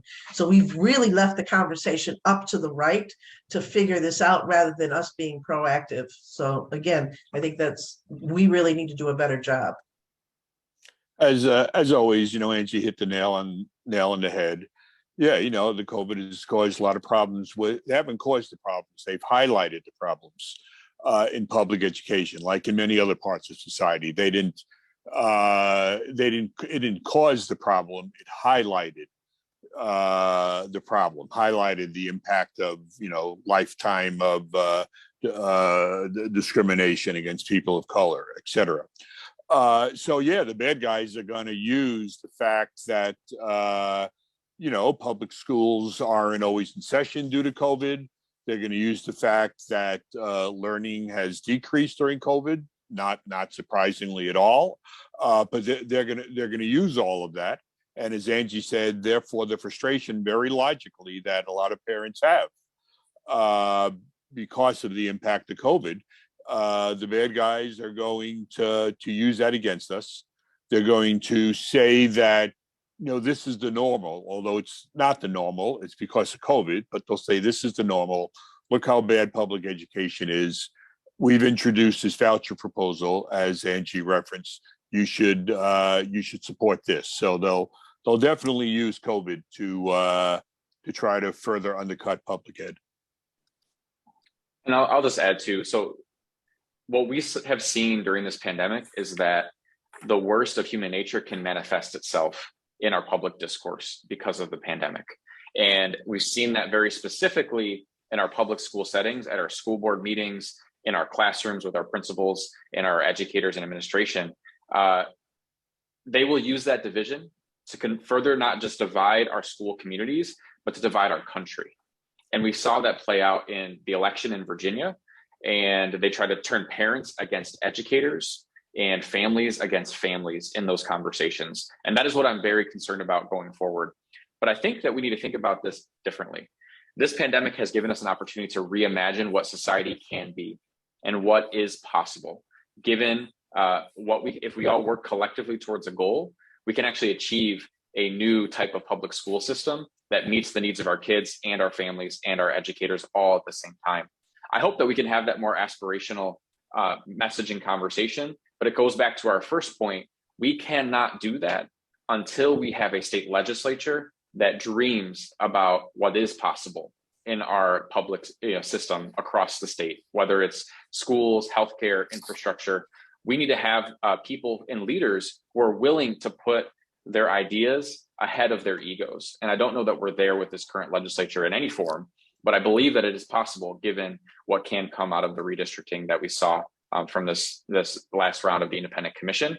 And I'm hopeful that we'll have a legislature one day that can actually achieve all of those goals. Well, thank you so much to our panelists. I hope folks took away from this that we have to be proactive with our agenda, and that we have to build the muscle as a network across the state to fight for the visions we have for our public schools, and to understand that the people who are opposition, they're all connected. From the Heritage Foundation, who's funding all the Moms Against Liberty groups, to the DeVosses, to all the different efforts, that these are connected and that we do have the power to fight back. And that takes taking back our legislature for pro-public education and making sure our agenda is the agenda that's being pushed through. So I'm gonna turn it over to Sade. Thank you so much for listening to the panel. Yes, thank you, Molly, and thank you to all of our panelists. So it's time. Another question. Let's go with pop quiz question number 3. See it on your screen. I'll also read it out to you. Who was the Michigan mom who led the anti-busing movement in the 1970s to prevent the integration of school buses so that Black and white children could ride the same buses? Who is it? Who is it? Drop it in the chat. Do you know their name? Drop it in the chat. Uh-oh, Molly's putting some pressure on you. Anybody? Just guess.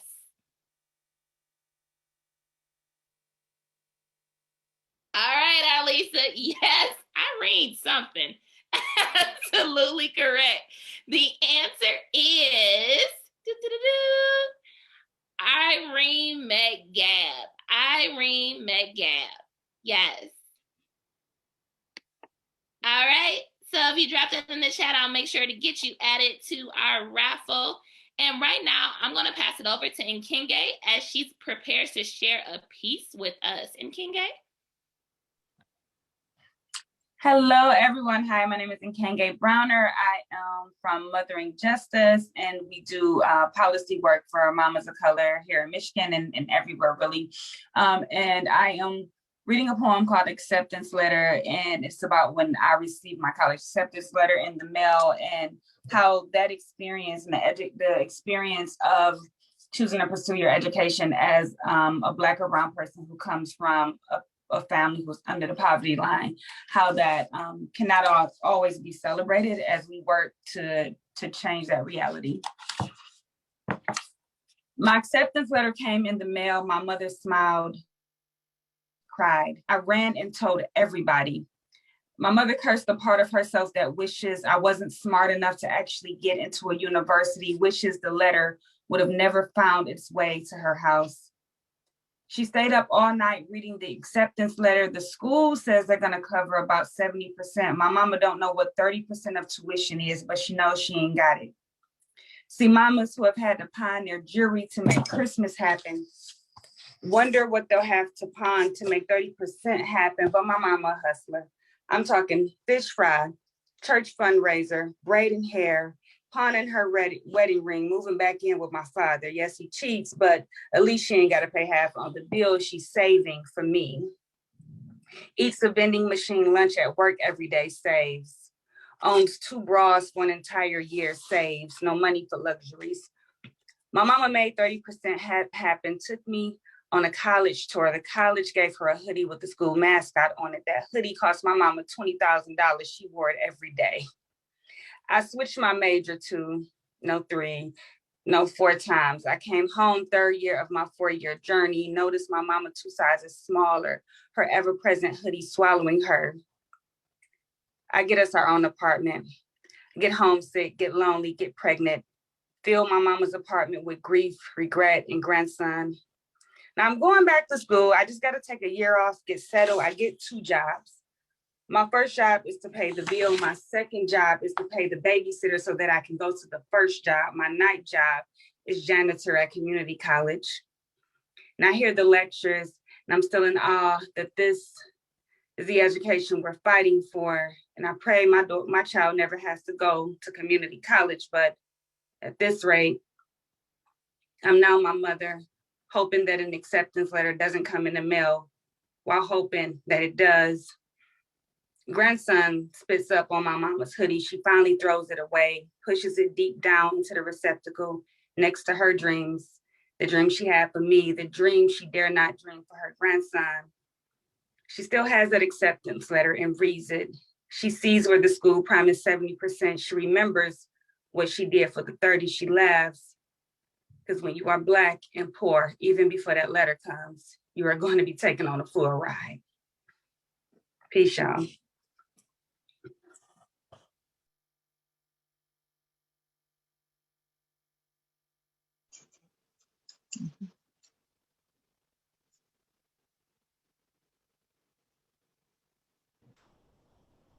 I'm not the speaker, but I gotta speak. Yes. All of the snaps, all of them. Wow, what an incredible display of power and energy. Nakenje, thank you for being with us today. Hi, I'm Contessa. I can't see myself. Okay. Hi, I'm Contessa.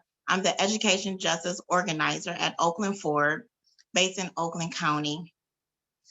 Oakland Ford is an organization that builds to remove economic, race, and social barrier to provide opportunities for individuals with a focus of people of color in Oakland County.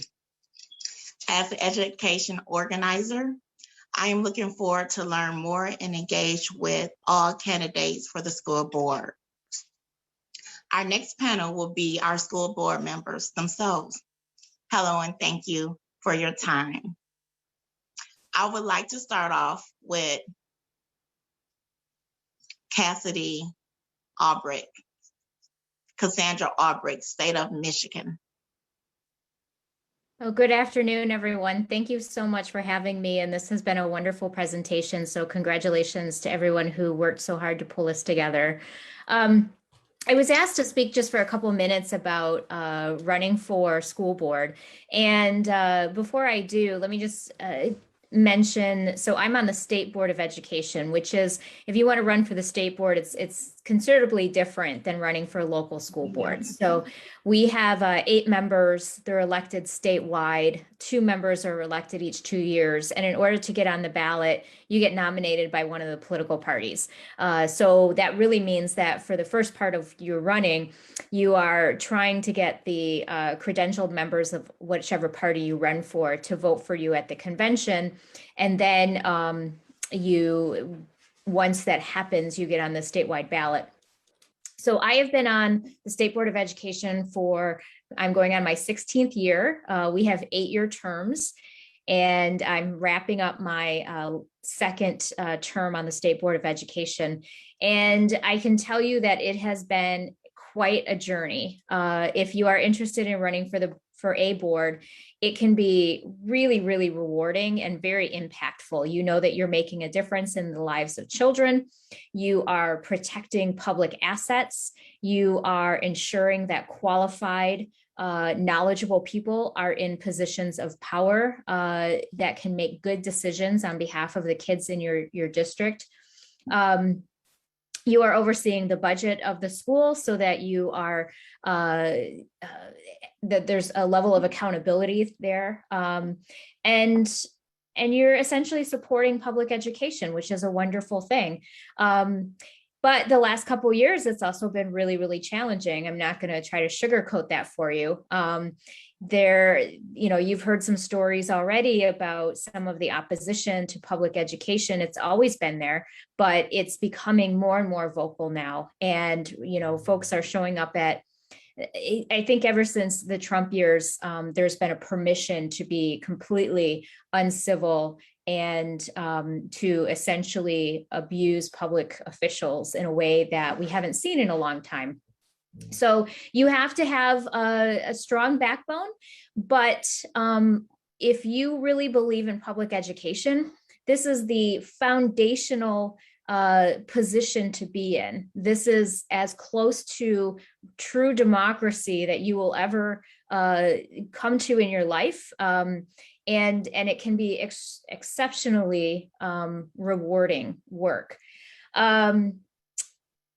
I'm gonna leave it there. I know we're a little short on time, and I know others need to speak, but I am happy to answer any questions that you have moving forward. Thank you so much for that. Next, can I get Crystal Dupree, please, from Ann Arbor School Board? Hey, everybody. Thank you so much for having me. And I just want to say I've enjoyed everything that we've done so far. It was amazing, from the poetry to just having that moment to breathe, because God knows I needed that. So yeah, a couple of questions that I was asked about, how school board has been going and like some steps you would take to get on the school board. I won't lie, when, for one, I'm a mom and I am a newish board member, right? So I just got elected in 2020 and I have just been sitting in a seat.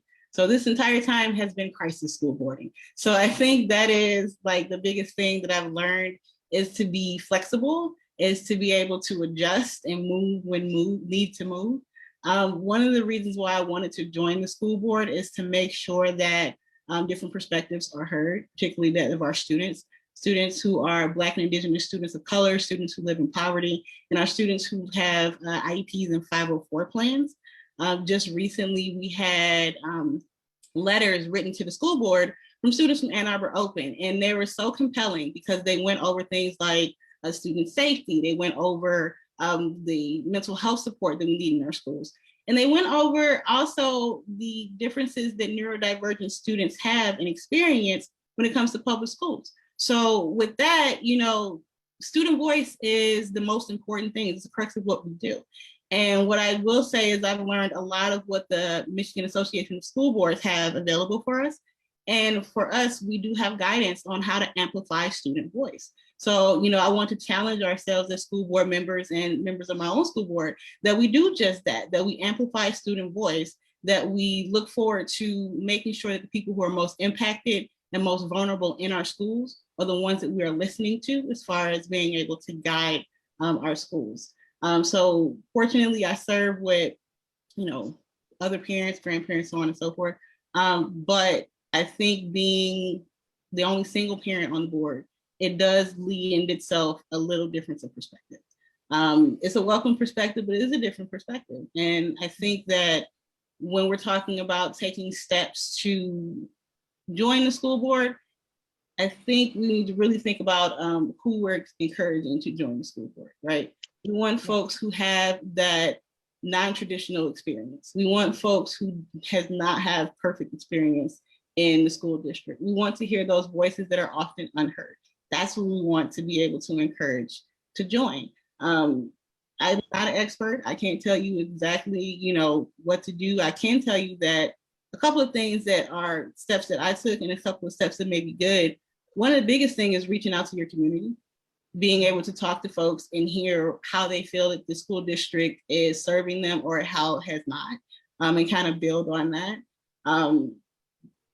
Practically speaking, volunteer on a campaign so you can see if you like campaigning, because you might not like it. If you don't like it, it's best to know it now. Before you get into it and be like, I hate this. So, volunteer on a campaign. Know that it's going to be different campaigning now than pre-pandemic, when you can go knock on doors and people were very welcoming, and now folks are like, give me some space. Also, it takes a shift in your mindset. You also want to consider yourself as got distracted by a comment, but that's right, you do not need a PhD to run for school board. So I appreciate that being said, because you don't. You know, aside from, like I said, volunteering on a campaign, you want to consider yourself a team member. So you want to research who you're on a team with. You want to know their political values. You want to know if you guys align, where you differ, and how you put yourself in the position to build upon what needs to be built upon and radically change what needs to be changed. One thing that Alice Walker said was the most common way that people give up their power is by thinking that you don't have any. Parents, caregivers, people in the community, we have power. We have power to build on our education system. We have power to change our education system. And we have to do it together and do it in a way that the most vulnerable students are the ones that are being heard, and that is who is guiding our process. So that's all I got. Thank you so much for that. Thank you, I appreciate that. Next, can we have Ken Ferguson? He's a teacher and belong to West Bloomfield board members. Hey, everybody. Ken Ferguson here, West Bloomfield. Been elected to the school board in 2016. It's great to be here. Thanks to the MEJC for having us, and 100+ people attending. That's awesome. Great way to celebrate the legacy of MLK. And I certainly do, again, really appreciate being here. A lot of great experts already weighing in. I don't want to repeat anything. If you are, I'll just hit the ground running, right? Well, first of all, I guess, I've been a teacher for special education for 24 years, proud MEA member and AFT. So if David Hecker is still online, shout out to AFT as well. Having 24 years or 20 years at the time experience in education really led me to wanting to have a voice for educators and common sense on school boards. And I thought it was important to have that teacher voice on a school board to be able to have those tough conversations, because as a teacher, it's not really okay for me to go and just call up every school board member or even shoot them an email blast of what they're doing and why they're doing it wrong. So in my own community, I wanted to be that voice of reason. And as a parent with young ones, as somebody that's got that experience, I wanted to be able to, as we've talked about already throughout the last hour or so, is about the opposition. And the opposition has a voice, and they've been using it for years before the pandemic. And it's important that we speak out against that. And while speaking about the opposition, it's important that I say the squeaky wheel is the one that you pay attention to, and other board members especially that don't have that perspective of being a teacher. So it's important that those of us that are here and on this call are also a squeaky wheel, but for the positive, and speaking out for the students and the children and the community members that need us most. And that's what I feel like I do on a school board, is I'm there to represent everybody, not just the ones that are the most vocal. And living in West Bloomfield, it's a very diverse community, not just racially and economically, but also socially, partisan wise. So it's so important that you use your voice. And if you're thinking about running for school board and you have that voice that, you're willing to take on those hard conversations, and you're willing to collaborate with others and come to decisions that aren't easy, but you're dedicated to the children and your community, get out there and run. We need you. We need sensible people to run for school boards. Honestly, before I was on the school board, even, being an educator for 20+ years, I didn't realize how much power, not really power, but advocacy that a school board has. I assumed that the administration were really the ones leading the way, the cabinet level administrators. But as a board member, as a treasurer, as a leader in my community, I have a much bigger voice. And if I can use that voice for change and positive and really bringing up everybody, that's what it's about. And not that board service was a stepping stone in any way, but I'm just really proud also to announce, that it's not Facebook official or anything like that, but I'm hoping to follow in the footsteps of other great educators moving up to Lansing. And I'm also going to be running for state rep here in the 20th district. So if you're out in Oakland County, hit me up, or anywhere in Michigan, right? Just, I'd love to hear your opinions. So thanks again for having me. And I am so excited about being here and talking about education. Thank you so much. That was awesome. I really appreciate all three of you able to tell your story about school board. I'm going to pass it on to Sade now. Thanks, Contessa. So yeah, this is our very last question, and we know we're running over time, but please, please, please hang in there. We still have a lot of great information to share. Last question. What is the last day you can file your paperwork with your county clerk to run for school board in Michigan? What's the last day, y'all? What you think? Anybody? Oh, I see some guesses. I see some close guesses. Almost. Jeff, almost. Ooh. Keep guessing. Jeff was close. July 26th, 2022, July 26th. And just to let you all know that this date does change every year, because it is the 15 Tuesdays preceding the election. So if you're looking to run this year, July 26, 2022, but in 2 years, it'll be different. All right, y'all.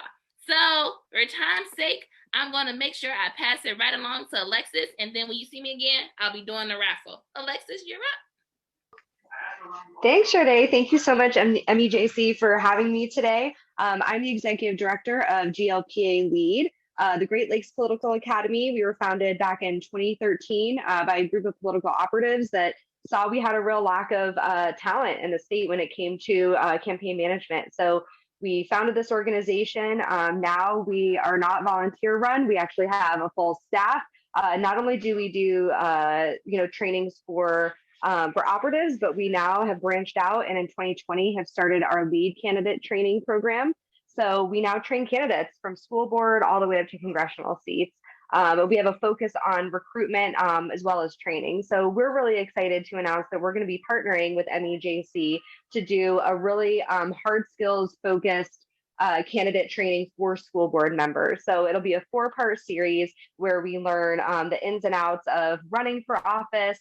And then you're going to learn a lot about budgets when it comes and finance when it comes to school boards, along with some DEI conversations. So it's going to be a really comprehensive and skills-based training program that we're going to be putting on. And Trina has been working so hard. Thank you for all your hard work with not only this event, but with partnering with us to get a really great comprehensive schedule put together. So I'm going to put my information in the chat, but I can see the links are already popping up. We need people to step forward and run for these school board seats, just to kind of echo what folks have been saying, especially women, people in BIPOC communities. On average, we have to be asked seven times to run for office to think that we're even qualified or to consider it. So right now, consider this another ask. We're asking you to step up and put your name on the ballot. This year, it's really more important than ever. To put your name out there, to run for these seats, and to represent these kids and make sure that they have great representation that's going to keep them safe and do good work by them. So thank you so much for having me, Trina and MEJC. This has been a fantastic program, and I'm really looking forward to hopefully working with every single one of you on the call.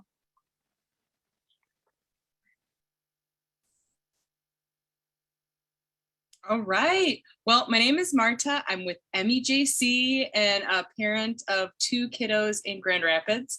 And I am here to help wrap things up, but also to give us an amazing and inspiring, hopefully, call to action. And I just wanted to pull through one of the powerful lines from the poem that Imani read, which is, "Let us move mountains because mountains need to be moved." Wow. And who is ready to find where they can find their place in moving these mountains? Are you eager to be in the room where decisions are made, like Supreme Court Justice Sonia Sotomayor? Using your expertise to ask good questions, share your perspective and values with your peers, and vote for district policies that move our schools forward to becoming healthier and healing places to learn? Let us know in the chat.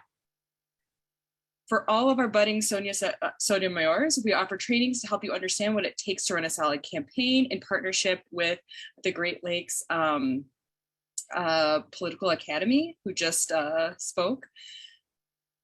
But we know that it takes more than lots of great candidates to being elected to get important decision making, to move progress, and to really move these mountains that we need to move. Are you someone with vision and a knack for inspiring others to find their voice to make change happen, like Martin Luther King Jr.? Do you not only speak up when it comes to our kids, but make space for others to speak up and feel heard?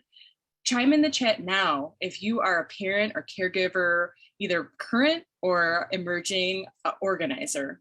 And for all of our emerging MLK leaders, we're offering training sessions every other month.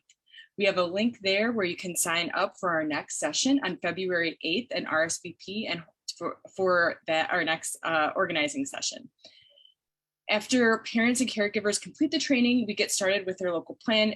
We help them get started with their local planning, offering one-on-one support, as well as monthly check-ins to provide additional resources and trainings on requested issues. So it's equal parts learning and connecting with peers across the state and community. So before Sade wraps up, let's get a show of hands. Go to the reactions at the bottom of your screen and raise your hand if you're in, either to check out becoming a candidate for school board or to get more involved as a parent or caregiver organizer. All right, I'm seeing some hands. Sweet. Awesome. Thank you all so much. And I'll hand it back to Sade. And I look so forward to seeing candidates roll through and having some of you join our parent caregiver organizer sessions.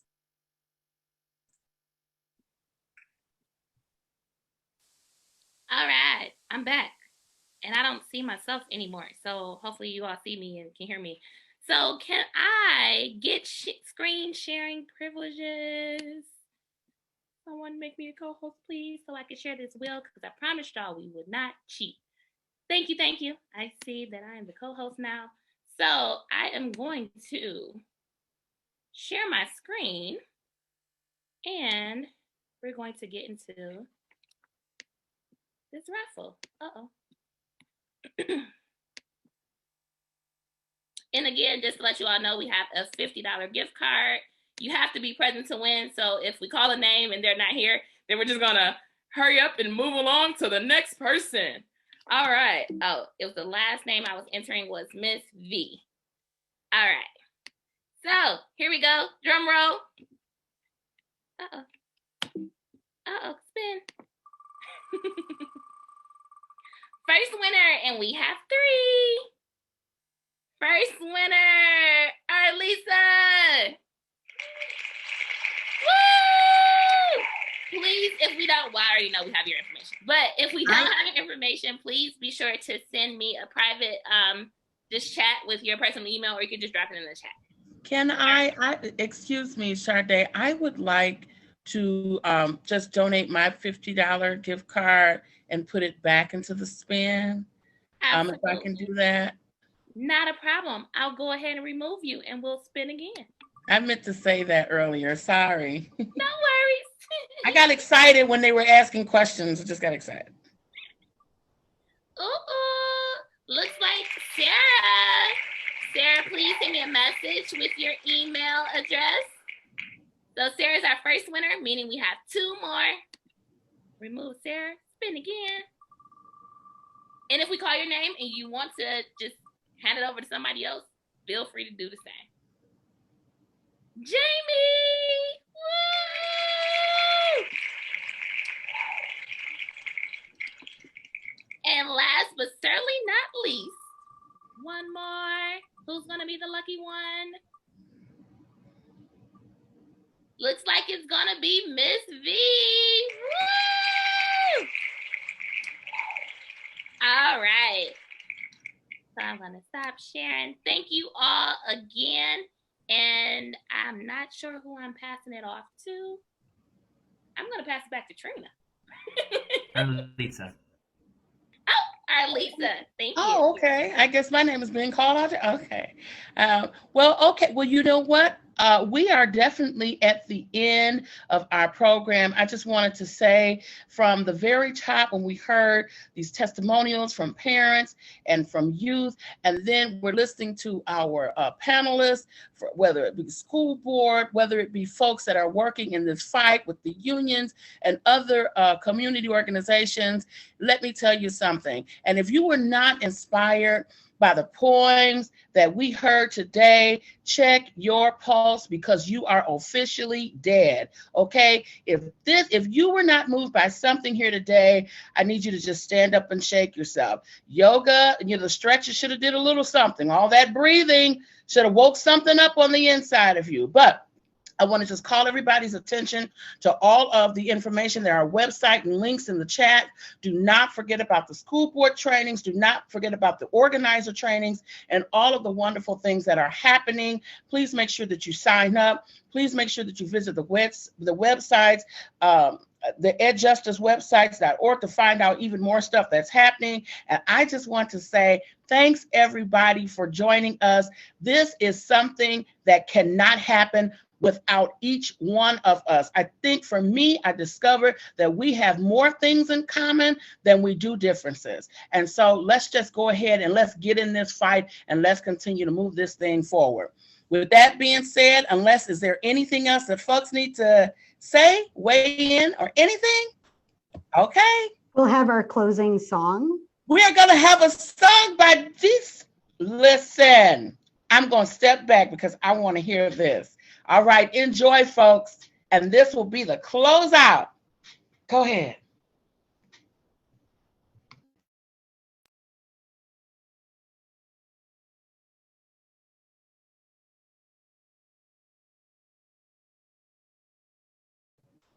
We can't hear you. Bishop Harris, we can't hear your sound.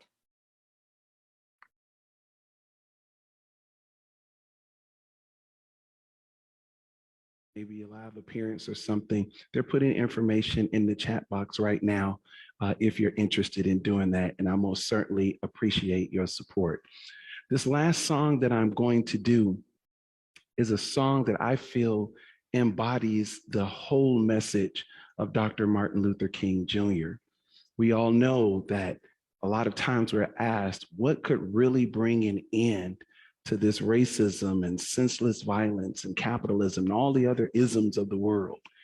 I believe that that cannot happen until we teach every child that every other child is their brother and sister, until we teach every adult that every other adult is a replica of themselves. It is not until we get to that space and time, that space and place, that we operate the true concept of empathy. That's what's missing from the world today. And that's the song that I would like to leave you with. The song, the concept, empathy.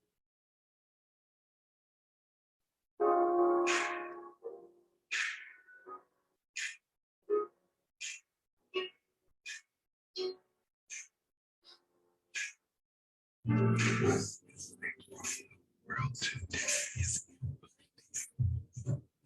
where I change and all people together. We could truly share the world. What would the world be like if I really sought to know you? As the breeze knows the trees, like the waters knows the oceans too. If I saw you as you were me, and we saw each other as one, would the days be rid of violence and our nights be full of fun? Just imagine if we loved each one, then we could start afresh. Can we find what's gone?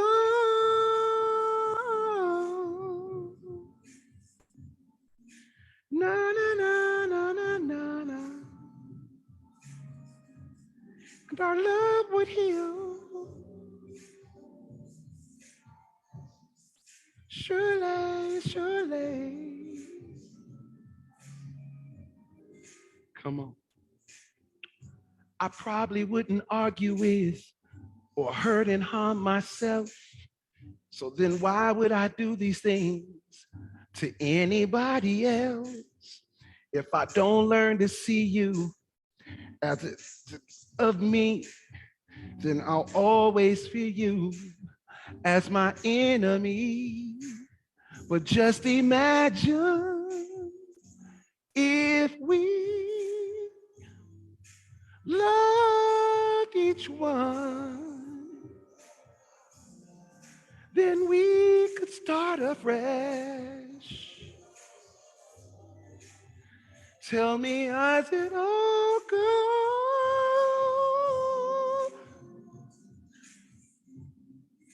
No, no, no, no, no. No one, no one. Surely, surely. Think about it. Just imagine if we loved each one,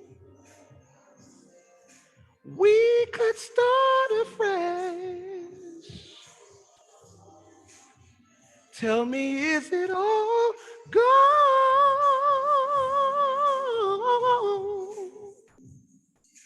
No, no, no, no, no, no, no. No one, no one. We could heal, we could be. Just imagine if I could love you. What could we heal? Surely, surely. If all had empathy, what we could do, who we could be. Think about it. Na na na na na na na na na na na na na na na na. What we could be if we all had empathy. God bless you. We'll see you on the other side.